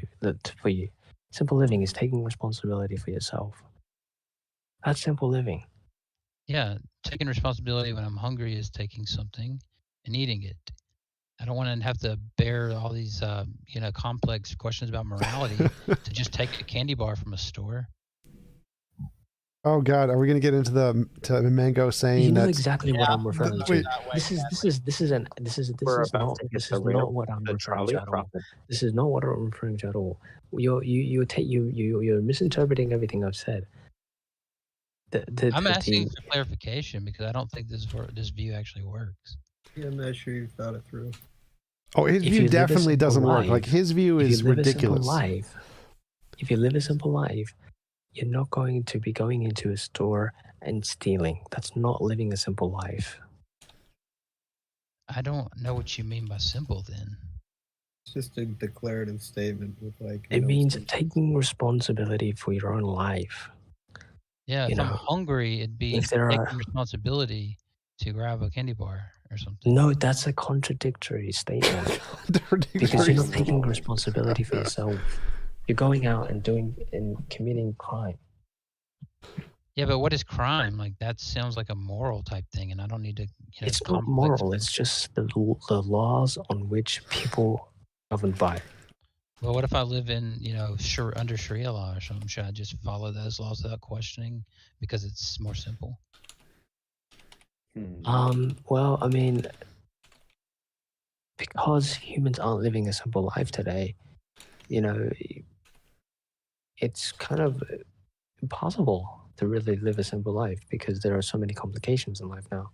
So Yeah, yes, you would have to. You would have to if you wanted to continue to live. You would have to under the circumstances because we know how those types of people react. If you don't, Are you talking about like full on primitivism, like people just no. I'm not talking about primitivism at all. All I'm saying is living a simple life, and there are certain trends in modern society that we see today. Things like living, eating a healthier diet. Things like not having so many furniture, not having so many possessions and so many belongings, and living a simple, existence. Minimalism and all of those things. Those trends exist because people are finally starting to realize that living a simpler life is more fulfilling than having all these possessions and sitting on a big couch like TJump. So okay, but being alive in the first place is also good, and technology makes that happen for a lot of people. Technology sucks the soul out of you, man. That's what it does. It takes the life out of you. So just realize that I believe it was TJump that was debating Hake or somebody, or it might have been the other guy that was debating Hake. I think it was TJump that actually asked him mid-debate. Get to your point. He's like, he actually asked him mid-debate, if Jesus told you this was wrong, would you accept it or no? Yep. And he said, it wouldn't matter. Why? Because he is stuck on his Western tradition. That's why. It's not about a standard outside of his own wants and views. He wants to stick to what he feels comfortable with, which has always been traditional, what he was raised with kind of thing, even at the point of getting rid of his religion. What does that have to do with our conversation? The example that you gave, the so-called defeater of stealing something, the reason why you're doing that is because you're listening to your thoughts, and we know what happens when you do that. You're listening to Satan. So there you go. Well, actually, no, because it's like you're saying simple, right? And so I'm just saying it sounds like a simple thing rather than have to work and pay for all this Does anybody stuff. here agree that sounds simple? Does anybody here agree that that sounds simple? Because it's not. You have to come up with a plan. You have to, Junior, be it is prepared. quite simple, actually. It's not simple. It's not simple. If you have to be prepared and you have to make sure that you have the bags to put the food in there and make sure that nobody catches you, and make sure that you can go out and not get arrested. It's more simple than Not it's simple. more simple than going to work a job and having to count money and put it in my bank account, carry around a debit card, get it, put it in a bag, take it to the cash register, do all that stuff, get emailed receipts and keep up with it, whatever. Being honest is more complicated. No, than no, being no, no, no, no, dishonest. no, no. That's not Not what I'm. always. That's No, not what think I'm about saying it. at all. That's If not you're what I'm being saying at all. dishonest, That's it's not simple. what I'm saying at all. That's not what I'm saying at all. It's always a simple route. That's why good people are always the honest ones, the ones that will pay for their products. I'm not talking about honesty here. I'm talking about living a simple life. Yeah, I just don't think that I don't think that simplicity is, something that I should look toward. I also think that's so vague that it's essentially meaningless. Like, to say a simple life, like if you asked 1,000 people to say what a simple life is, you're probably going to get 1,000 different answers. Well, before Because Abe the had said, simple like, life- The thing is, you coming up with all these different answers, and these people coming up with all these different answers. Hold up. So Abe said before that his view is that society should be like it was 200 years ago or before, or something like that. Okay. Yeah, so you're Yeah, just you're a traditionalist. that's an example of a simpler time. That's at least a clear description. Yeah, that's the. I mean, it seems like the definition of traditionalist. Yeah, so I'm not a traditionalist. traditionalist. Stop trying to label You're not? everything, bro. You're not I'm not a traditionalist? traditionalist. Stop trying to label everything. Well, I mean, it's just a one-word description. Wait, are you not trying to label things yourself? No, because like this entire debate that Were you not using the word the devil wrote the Old Testament? That sounds like a label to me. no, he's trying to paint a picture of who I am, and I don't appreciate that. But like, aren't you doing the same thing by labeling, using the same labels? Well, then you should speak up, then, mate. Because I didn't hear you. You should speak up and say that you don't appreciate that, so I can stop. Well, I'm the just thing saying is that you're also using labels. So I'm pointing out. If you're not comfortable with me using labels, then you should speak up and say, "Look, I don't appreciate that you're using labels." Listen, you might be right. The only thing is that I'm trying to find out is it consistent? There's nothing to find out. It's already here. What is so Okay. great about 200 years? Imagine an atheist saying it to you going, "There's no God. See, it's already here." You see, that's just a claim, right? No, when I say that, what does that do? It means to stop overthinking this. Oh my God. This is what Oh, you happens. didn't like that, did you? This is what Stop happens when you overthinking. overcomplicate life. Is everybody begins to overthink.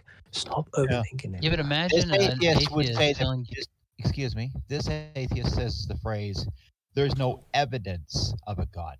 I'll never say there is no God. I say there is no evidence of a God. Yeah, so I'm just using his logic against him. So just imagine an atheist saying, "Look, dude, you keep doing all this thing about where I need to find God and do all this stuff. It's just like live a simple life. I don't need to worry about God." Wait, what? Live a see simple how life. that- That's good. That's what God wants us to do. He doesn't want us to be worrying about him. Why do we worry about an almighty thing? That's weird. Oh, so well, I mean, so you're not against No, atheism? no, you didn't. No, stop. You want us to worry about an almighty, omniscient being? Does I that, didn't say does that not sound retarded to you? What the I feel fuck are you like you're talking just. about? I feel like you're just kind of wandering in the dark, making vague jabs at a. Oh, No, you guys what he have just said. He no just said- idea. he just Like, said to you worry need to about- hear he Abe literally talk just about. said Wait, worry Abe, about Abe, an ominous being. Mango. So you guys haven't heard Mango talk about how it's all technology is bad and creates more problems than it solves. And No, sorry, TJump, please stop. I wanna like ask him this question. You said that you need to worry about an all-powerful being. Are you okay, bro? No, I didn't. I literally said that. specifically said, imagine an atheist using your same argument against you. Why would we need to worry about whether a God exists or not? Why don't we just live our lives without the God? Bro, this guy literally said, worry about God. Why is that funny? You just said How I are you shouldn't have gonna to worry worry about morality and stuff. Just live my life simply. I like the vast majority. You of the planet believe thinks that way. How can that you pretend morality you're comes from surprised God, when you right? hear it?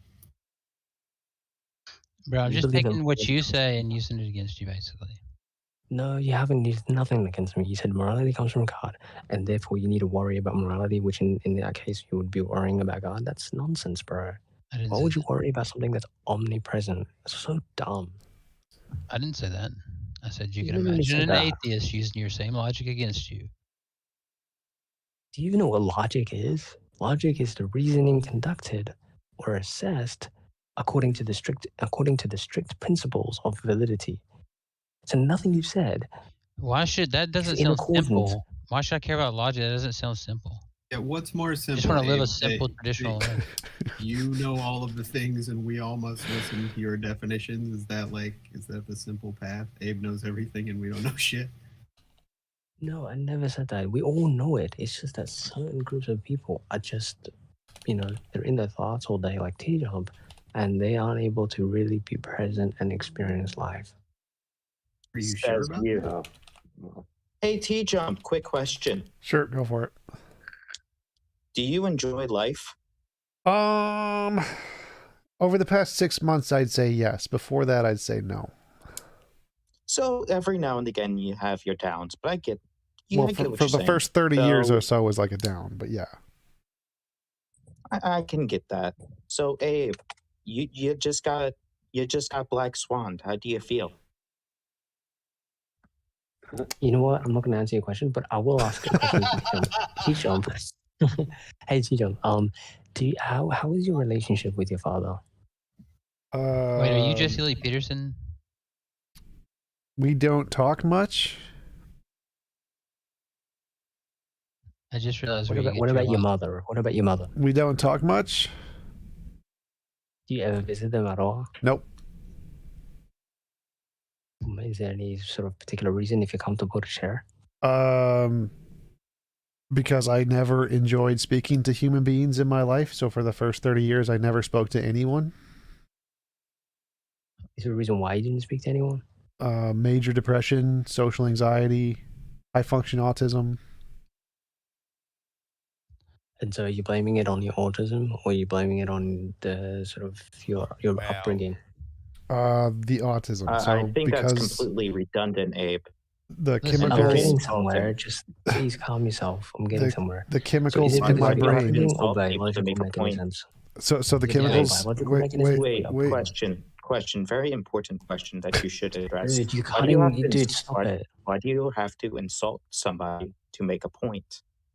Dude, you're cutting the interview, man. I'm trying to interview TJump here. Please. Why do you have to insult somebody to make a don't point? interrupt. I'm trying to interview TJump here. Don't interrupt. I'm trying to ask a very important question. Why are Wait, you talking? Axiom, hang on one second. I think it's almost clear to me now that he's doing the Jesse Lee Peterson thing where it's like, well, you closer to your mother because mother ruined a young man's life. And how are you with your father? If you were with your father, you'd be more of a man. You'd be more right. You'd be better. That's not what I'm doing at all. What the hell? Who is this guy? What are you Then talking why about, did you ask about his relationship with his mother and father? Because I'm a psychologist. And that's funny. Now he's a psychologist. And we know maybe What school did you go to? Wait. Where did you go to school? Where did you go to school? I was fortunate enough to attend Harvard. Harvard. You are so full You of gotta get shit. some humor. Okay. Liz. Who was your psychologist from Harvard. who was your professor? I had multiple professors during my time at Harvard. You can name any of them. What's their names? Just give me a name of one. Name the professors. Give me 3 names. That's all I ask. His answer. You remember Ron Burgundy, where he was like, Richards, or Richards? Actually, he would be proudly in possession of papers he'd be able Guys, to we're giving him show. time to Google. We can't give him time to Google. Give me 3 names of your professors that you went to. Come on, you can do it. I would be happy to. The issue is I suffer from short-term memory. Google foo. Come on, you can do it. If you suffer from short-term memory, how are you he would psychotic? never pass those courses with that. I'll compromise. Give me 1. I'm almost 50, and I can tell you that. There was one person, their name was Shri. Who? Shri Nagathar. Shri? Yeah, he's Googling. He's Yeah, Googling. he was Let's Googling. see what he's done. Shri Nagathar. Okay. Sri I'm looking Nagathar? through all of the professors of psychology at Harvard. What the hell are you guys doing? Wait. What year did you graduate? Graduate. He didn't say graduated. 2019. Okay, there you go, easy. 2019? How old are you? 20. Oh, Jesus. Graduated Harvard Did you study? at 20 years old, or in 2019. That means he would have graduated when he was 17. Yeah, right. My favorite thing is when you ask somebody what their name is or how old they are, they go, I have a 200 IQ, so I'm not too sure what you're talking about. 200 IQ. Closer to 12. Wow. My professors are average. You guys aren't going to know Look, Sean you guys are Carroll and interrupting Walt this interview that I'm having with TJump. Please stop interrupting this interview that I'm having with TJump. So, My TJump, professor was you mentioned- Einstein. I graduated in TJump, you 1900. mentioned that you're not in a close relationship with your parents. Is that correct? What? Abe. You still dodged my question. So because of that, because of the fact that you aren't doing that, and you're not taking proactive steps to reinvigorate those types of relationships, to me shows that you have this sort of inner conflict. Okay. That I don't like social relationships. Sure, I don't like social Yeah, relationships. but you said that now you have overcome those biological mechanisms that were holding you back. Yes. Why haven't you reinvigorated those relationships? Because I still in don't your like life social relationships. that society deems important. Because I don't like social relationships. Wait, Maybe Abe, I can Maybe partially. TJump just doesn't want Yeah. to talk to his parents. I mean, Can he Abe, just wait? Can he just get to the point? I mean, what's your point, bro? I already did. I said that because of the fact that he's according to TJumps, he has overcome these biological mechanisms that were originally holding him back from having social relationships. He's proclaimed, he's mentioned that he's been able to overcome those.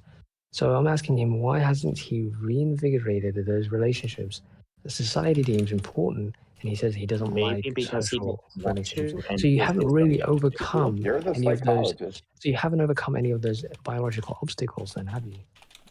Oh, that's his point. Those aren't the same thing. TJump, don't answer that. I got this real quick. Hey, You've Abe. contradicted yourself. You said Hey, that you've Abe. overcome them, but you haven't really. Hey, Abe. Oh.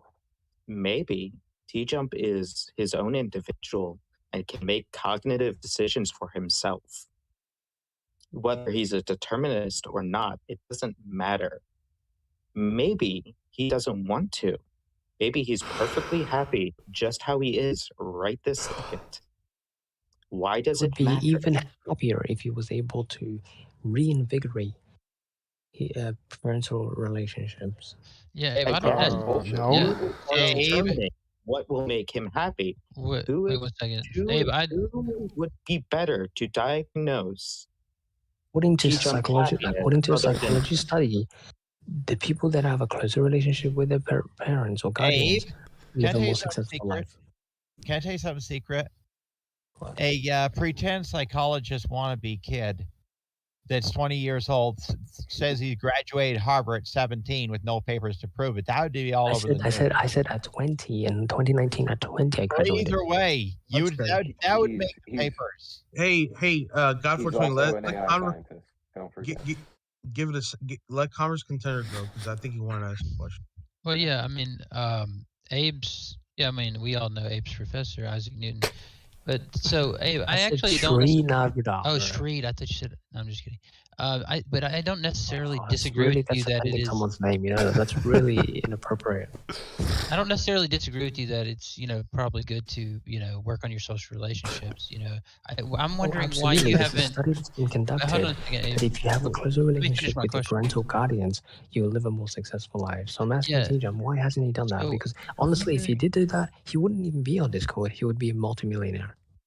I'm wondering why you haven't you reinvigorated your relationship with Jesus? Yeah, like if you had a relationship with Jesus, you'd be more happy. Character, and he doesn't exist in reality. What do you mean? Do you think you've overcome? Do you think you've overcome the spiritual gifts of Christ? Also, you have to remember we're all children of God, correct? Yes. So when you overcome your, when you. Oh, look at the time. That's at least funny. But I do. So what? Even Hey, if do you are live in children- Minnesota, by chance? Yeah, I do live in Minnesota. I live right You should go. beside You and TJump should. Yeah, I'm saying you should go up to the bar or something, or like go, grab some food or something, and just, hang out. I feel like the best I use. think what? TJump Why? has better things to do with his time. I don't know. I feel like the Why best. would you? Why would you put TJump through that torture? Why would you say that? What sort of persuaded you to do that? Well, I don't know. I was thinking maybe TJump and him could get into like a debate at a bar, and then like people who are standing around would be like, "Yo, TJump, that's I see what you're saying there. That makes sense." And then what do you know? We're having this big social interaction and we're helping each other. You're Research learning logic and TJump. Research Purpose mostly asked, what do I think about Ukraine? Can Russia be justified in invading? Probably not. Would the U.S. be justified in invading ethically? Yes, I think so. I don't think there's a justification for Russia invading Ukraine other than for political safety reasons in order to try and secure like more military security. But no, I don't think it's justified that There is a justification. If you look at the way the NATO has expanded over the decades, Russia is shitting their pants, and they want to make sure that their borders are protected. Thank you to whoever sent that super chat. Now we have something new to talk about. Wait, I got a super chat? Instead of just, fuck if I know. You said Ukraine is part of Russia. Oh, I'm assuming you had a super chat. No, it was just a random question. It wasn't a super chat. I wish it was a super chat. If Texas decided that they wanted to become a sovereign state, how would the rest of the United States any other chat, but it'll just say super. It's a super chat because it changed the conversation topic. Therefore, it's super. Hey, TJump. If Can I ask a follow-up? if Texas decided to become a sovereign state today, would it be justified if the what United did? States to bring it back to its? There's your Is super Earth chat, round? TJump. Is the Earth round, Abe? Abe, that's the false equivalence. The Earth, well, I haven't really observed the shape of the Earth. I've only been given pictures and videos of scientists proclaiming the shape of the Earth. Can you please steel man the scientific perspective as best you can? Go for it. Flat Earth versus round Earth. I don't agree with either viewpoints because none of I them. just want to know that you understand it. That's the thing. I want to know that you understand the thing that you don't agree with. What do I not agree with? That the Earth is Scientific round. perspective of the world. Like, do you know what steel Sure. manning is? Do you know what steel manning means, Abe? I don't. Can you explain what it means? So steel manning means you like a represent. psychology major would definitely know what a steel man is. Especially one who graduated at 20 at Harvard. But steel manning is when you represent your opposing views in the strongest, most logical way possible. So, like, if he's telling you to steel man science, he wants you to tell us what the scientific view is. Then again, you have to define what science is, and as I previously defined it, it being this the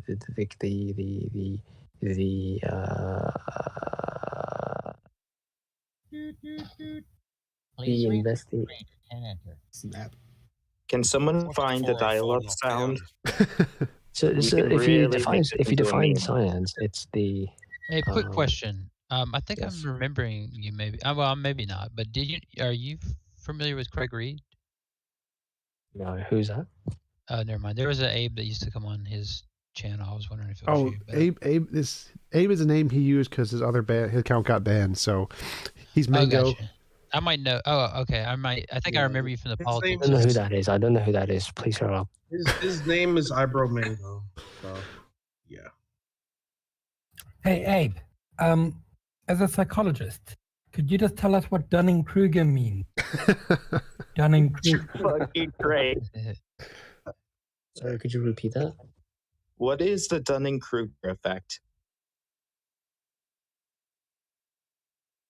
Well, it's simply the bias where it's one of the biases that we have, whereby people with low capabilities don't help them overestimate their abilities.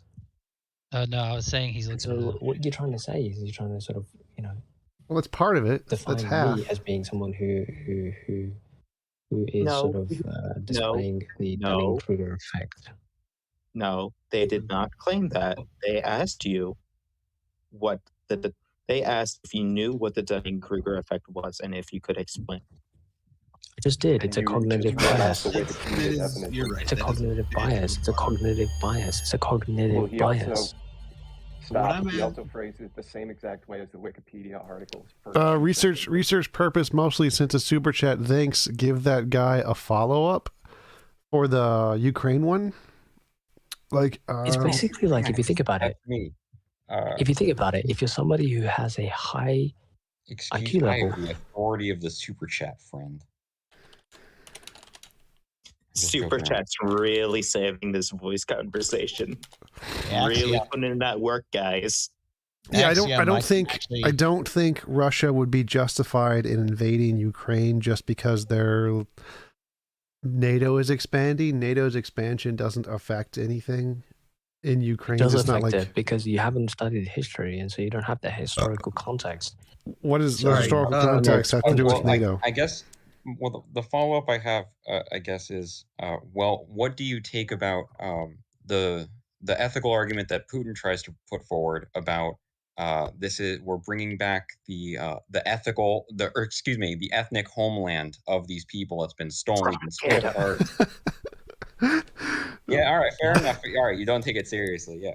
Yes, we're going to take back the land that nobody really wants because clearly we're going to move people there, right? No. Are you going to move people there? No. So what are you taking it back for? An overwhelming majority of Ukrainians want to be a part of the EU. They don't want to be a part of Hey, Russia. TJump, according to your objective morality. Dude, considering in the 1930s, Russia killed like a third of the population of Ukraine. It's Holodomor. They don't want to be, they prefer to not have any more starvations. So, yeah. So what? Maybe those killings were justified. Cute. Maybe those killings were justified. Maybe those killings were justified. That's genius. Isn't that adorable? Famine. They died of hunger. Ridiculous. Abe, you're arguing that Russia. What did they die of? What did they die of? Sorry. They died of hunger, starvation, and who caused famine. that? It was the people. It was the Ukrainian government who. It was the Russians who were their own overseeing people. the The Russian came in and saved them. My God, you are so silly. It is. Yeah, Abe, you're arguing that Russia should be able to take back the land, right? Like, did you think it's taking it back, basically, right? By force. Yes, they should, because it is a buffer to protect Moscow. Okay, so you guys got to remember, make Russia great again. So Abe, I had to. It's because, well, do you think that is 2024? Is it partially just because Russia it used to be part of Russia or something like that? Well, no, he said that he needs to use it as a buffer. Like buffer, you need to it reduces, so Abe, what you said is that it's geological. It's a geological advantage. They need the land in order to protect against mainland attack, kind of like what America does with. It's a buffer, so it's basically reduces preemptive attacks from NATO. Right, but presumably you don't think that some country, like let's say Africa, should take Israel or the Levantine area because it's strategic, do you? I don't believe in Africa taking Israel. It's not a strategic move at all. Really? Because it's no, I don't, because Africa isn't as developed as the rest of the world, so I wouldn't see how it serves them in any way to take over a land that is well beyond their perimeters. What? Whereas if Well you look beyond. at if you look at the two powerhouses of today, the United States and Russia. United States and Russia, it's far more justified for them to take over areas of the world. The Levant is I got a northern question. Egypt. I got a question. So, like, if it's justified for Russia to take Ukraine for strategic reasons, wouldn't it be justified for America to take Ukraine for strategic reasons? Absolutely. But I'm on the Russian side, so. Well, TJump, hang on, TJump. Yeah, no, he doesn't believe this, right? Yeah, but keep in mind, I do. Listen, TJump, I specifically. No, surely you don't. Oh no, come on. Yes, because these two are superpowers. So therefore, Converse, what did you want to say? in order to maintain the power, they need to strategically Hold up, take babe. over the Hold world. up, babe. Hold up, babe. What do you want to say, Converse? Yeah, you have to understand. You gave him a softball when you said the United States. I specifically asked him about an African country doing it. Yeah.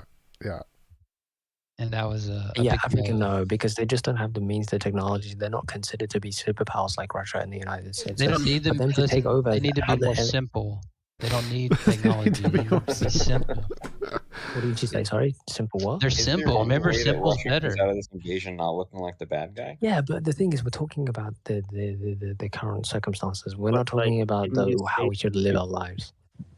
Oh, so you're appealing to like a best possible world and then the world we're in. Yes, essentially.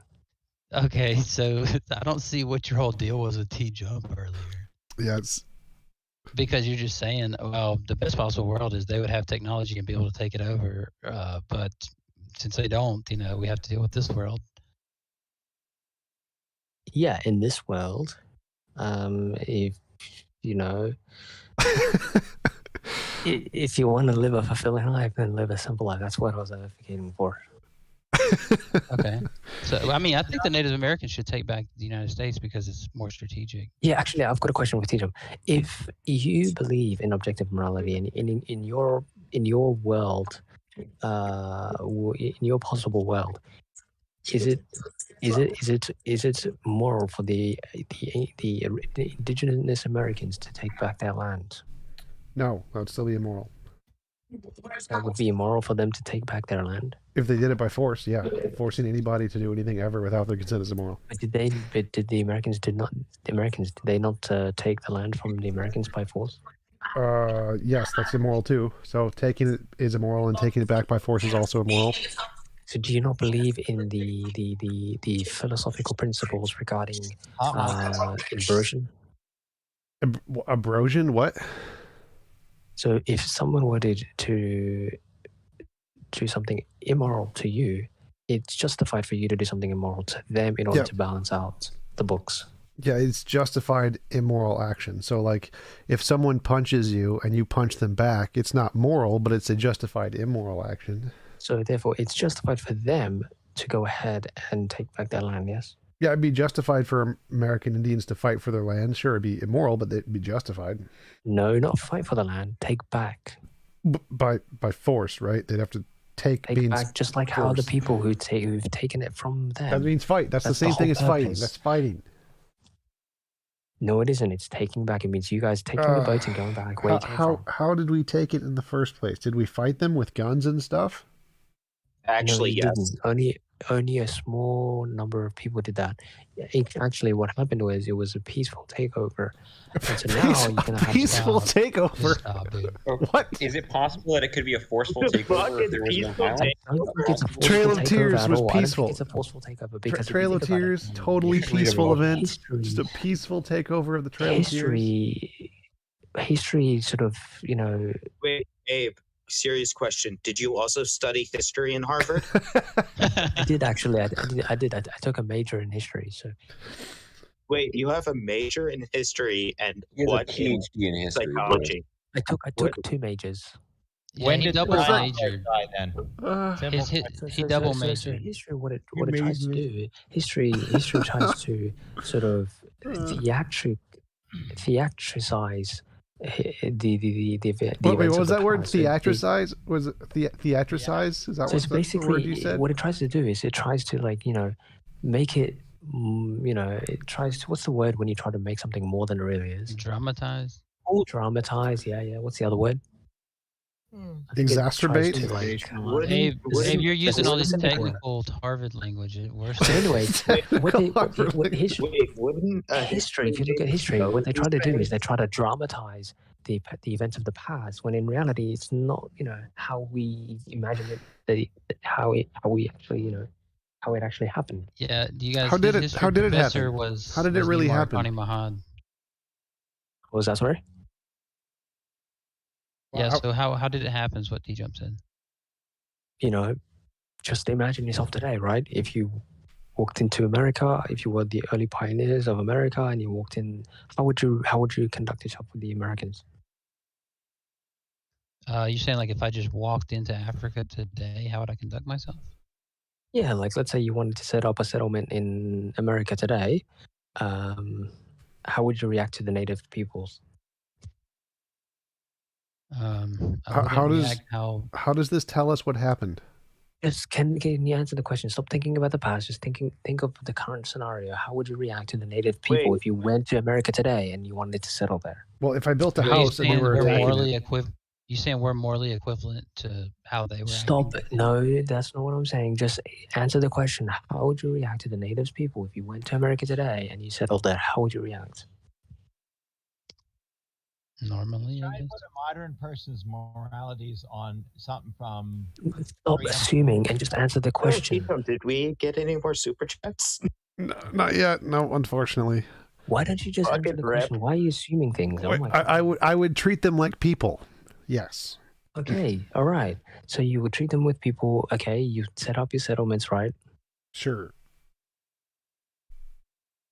Why would you think otherwise?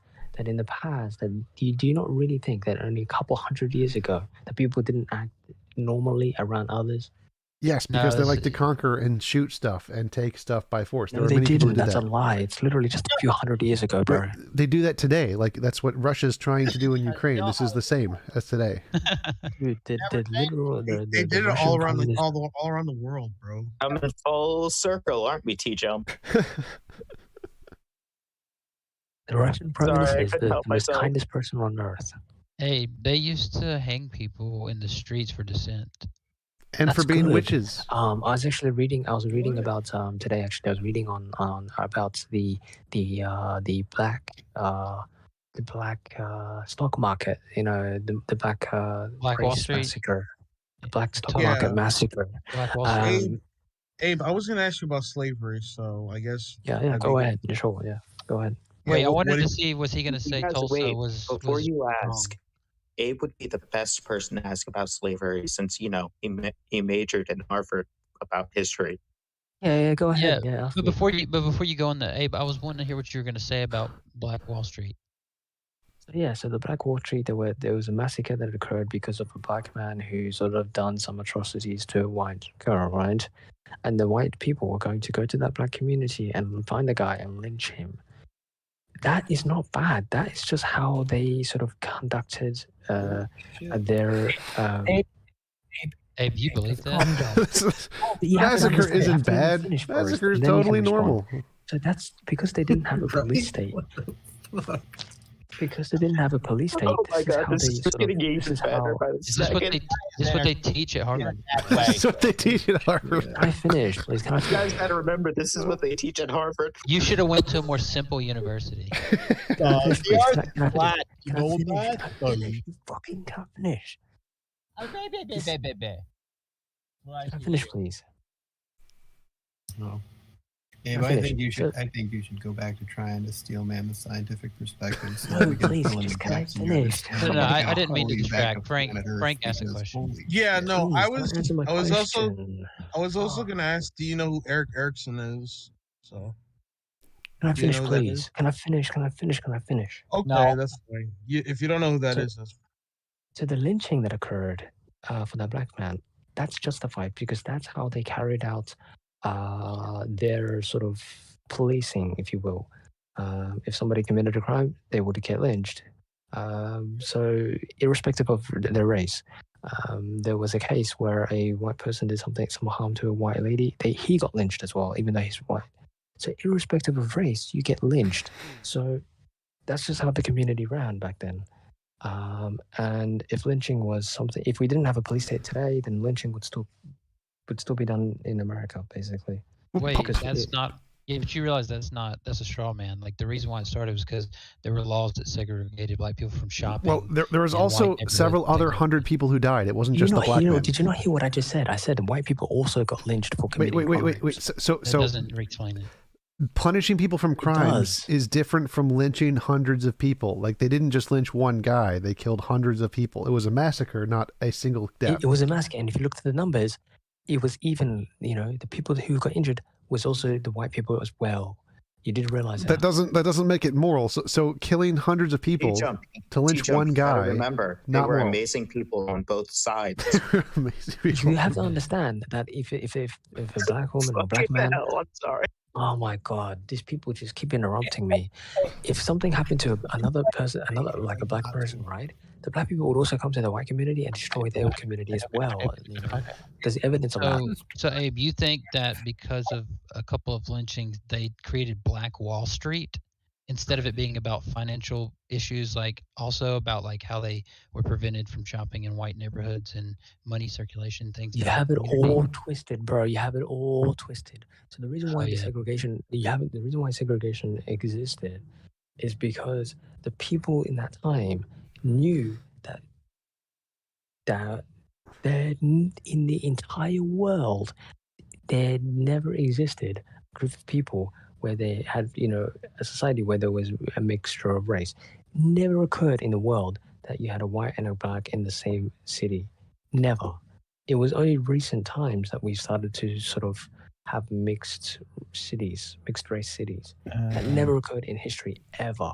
Not true. And so the concept to Should them. we show you a few places that are like 3,000-4,000 years old that are mixed races? Maybe even 5 years. It never occurred ever. It never occurred ever. Never occurred. Like in Islam, where the nation was a hub for trade and had different nations and different cultures from all over the world. Yeah, everybody had their own nation. Everybody had their own group. Everybody sticked with their own group. They didn't mix with That's not true.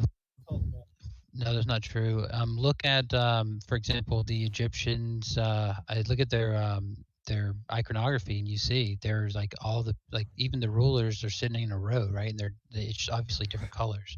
You have what looks like. But see, the thing is, Egypt is an instance of America. America is an instance of Egypt. What about Egypt is an example of America, basically. How about the Incan Empire? Wait, Abe, did you take a class in Egyptology also? Yeah. So Egypt is an example of America, right? It's a society of mixed people. That's why it failed, because they mixed. That's why it failed. Well, Abe, you can't say that something Egyptian history. Yeah, you can't say that something that existed before the other thing is an example of that thing. America's an example of Egypt, maybe, but either way, it didn't matter because mixture was happening. It doesn't matter because throughout America the is heading to failure because they allow mixing. Mixture of races is not good. It's nothing like Egypt. Why is it not good? That sounds like a moral claim. Wait, so you're a white nationalist now? Yeah, he is acting. Oh my god. Where did that come from? What the fuck? I think he's a Native American nationalist. He just wants Native Americans You just to said mixing of races isn't moral. That's practically saying you're a white nationalist. Well, he didn't say he was isn't white. racist. Segregation isn't racist. Segregation is not racist. Segregation is merely the preservation. Can I finish? Segregation is the preservation of your identity. That's all it is. That's all it is. It's not racist. Segregation's worse. Do you know what words mean? Segregation. Segregation is the preservation of your identity. Segregation is the preservation of your identity. He's a double major at Harvard. Triple major. And just listen to my arguments. Segregation is a preservation of identity. When you remove segregation and you allow mixture of races to mix, you'll find that people have identity crises now. They don't know who they are. Now see what the state regulate the segregation though. Segregation is the preservation of your identity. No. It's the state is the one that segregates. It's not It a group of enforces the saying, segregation. "Hey, It we're doesn't just gonna be a actually. group It's of not the people." one that actually says, "Hey guys, Segregation this is is what's going on." state that mandates who talks to whom and who touches what. That is segregation isn't a group of people saying, "Hey, we're going to all band over here, fuck these other guys." Segregation. It is. the state Segregation that occurred. mandates- Segregation No. existed. There's a difference Well, what if they between weren't people who want to hang out well with each before other. government interference, segregation existed. No. What you're Yes, talking about is look like into the history. I've studied it. I have a neighborhoods major in history. You and don't. groups of people that said, "Hey, we're these groups of people. These groups of people could go fuck themselves." Segregation No, that's is not what when a happened at all. state You have a mandates the misinterpretation of separation. history. You've been Chili, you brainwashed. got to remember You've been this guy who's a brainwashed. major at Segregation has Harvard. always existed. Segregation has existed since the Yes, beginning of that's right. time. The beginning of fucking time, you idiot. He is So the Abe, ultimate. you are against Abe, freedom. I got one question for you. One quick question. What's your favorite color? Segregation is the preservation of identity. No. Just one simple question. What's your favorite color? Segregation is the preservation of identity. Answer When you remove segregation, you have people, you have a population of people Not about suffering race, from just generic color. Just What is just your favorite generic. color? What's Everybody your favorite fucks us, color? so we're all the same Identity color. That's a crisis. lot Identity simpler. crisis is a huge problem in our country today. Identity crisis. Identity crisis. Identity crisis. Abe, so you're against freedom of association? No, you can go ahead and talk to your white friend for business or Well, wait. association. You are shockingly ignorant. Can I finish? You can associate and have business with others, No, but you must shut the fuck understand up. and Dare preserve you, your Connie? identity. You're speaking to a double major from Harvard. All right, guys. Stop I'm criticizing falling me. asleep. That's not conducive to this discussion at all. All right, I'm falling asleep. I'm gonna go to bed. Hold up. right. I'll see you guys All right, later. TJump. Peace out. Later. See ya. Please server mute him before you go. And boy got ideas. I server muted you because you have like a lot of background noise. Could you like fix your mic, and Frank or whoever's in? Could you like unmute him to see if he can fix his mic? I'll see you guys later. Have a good night.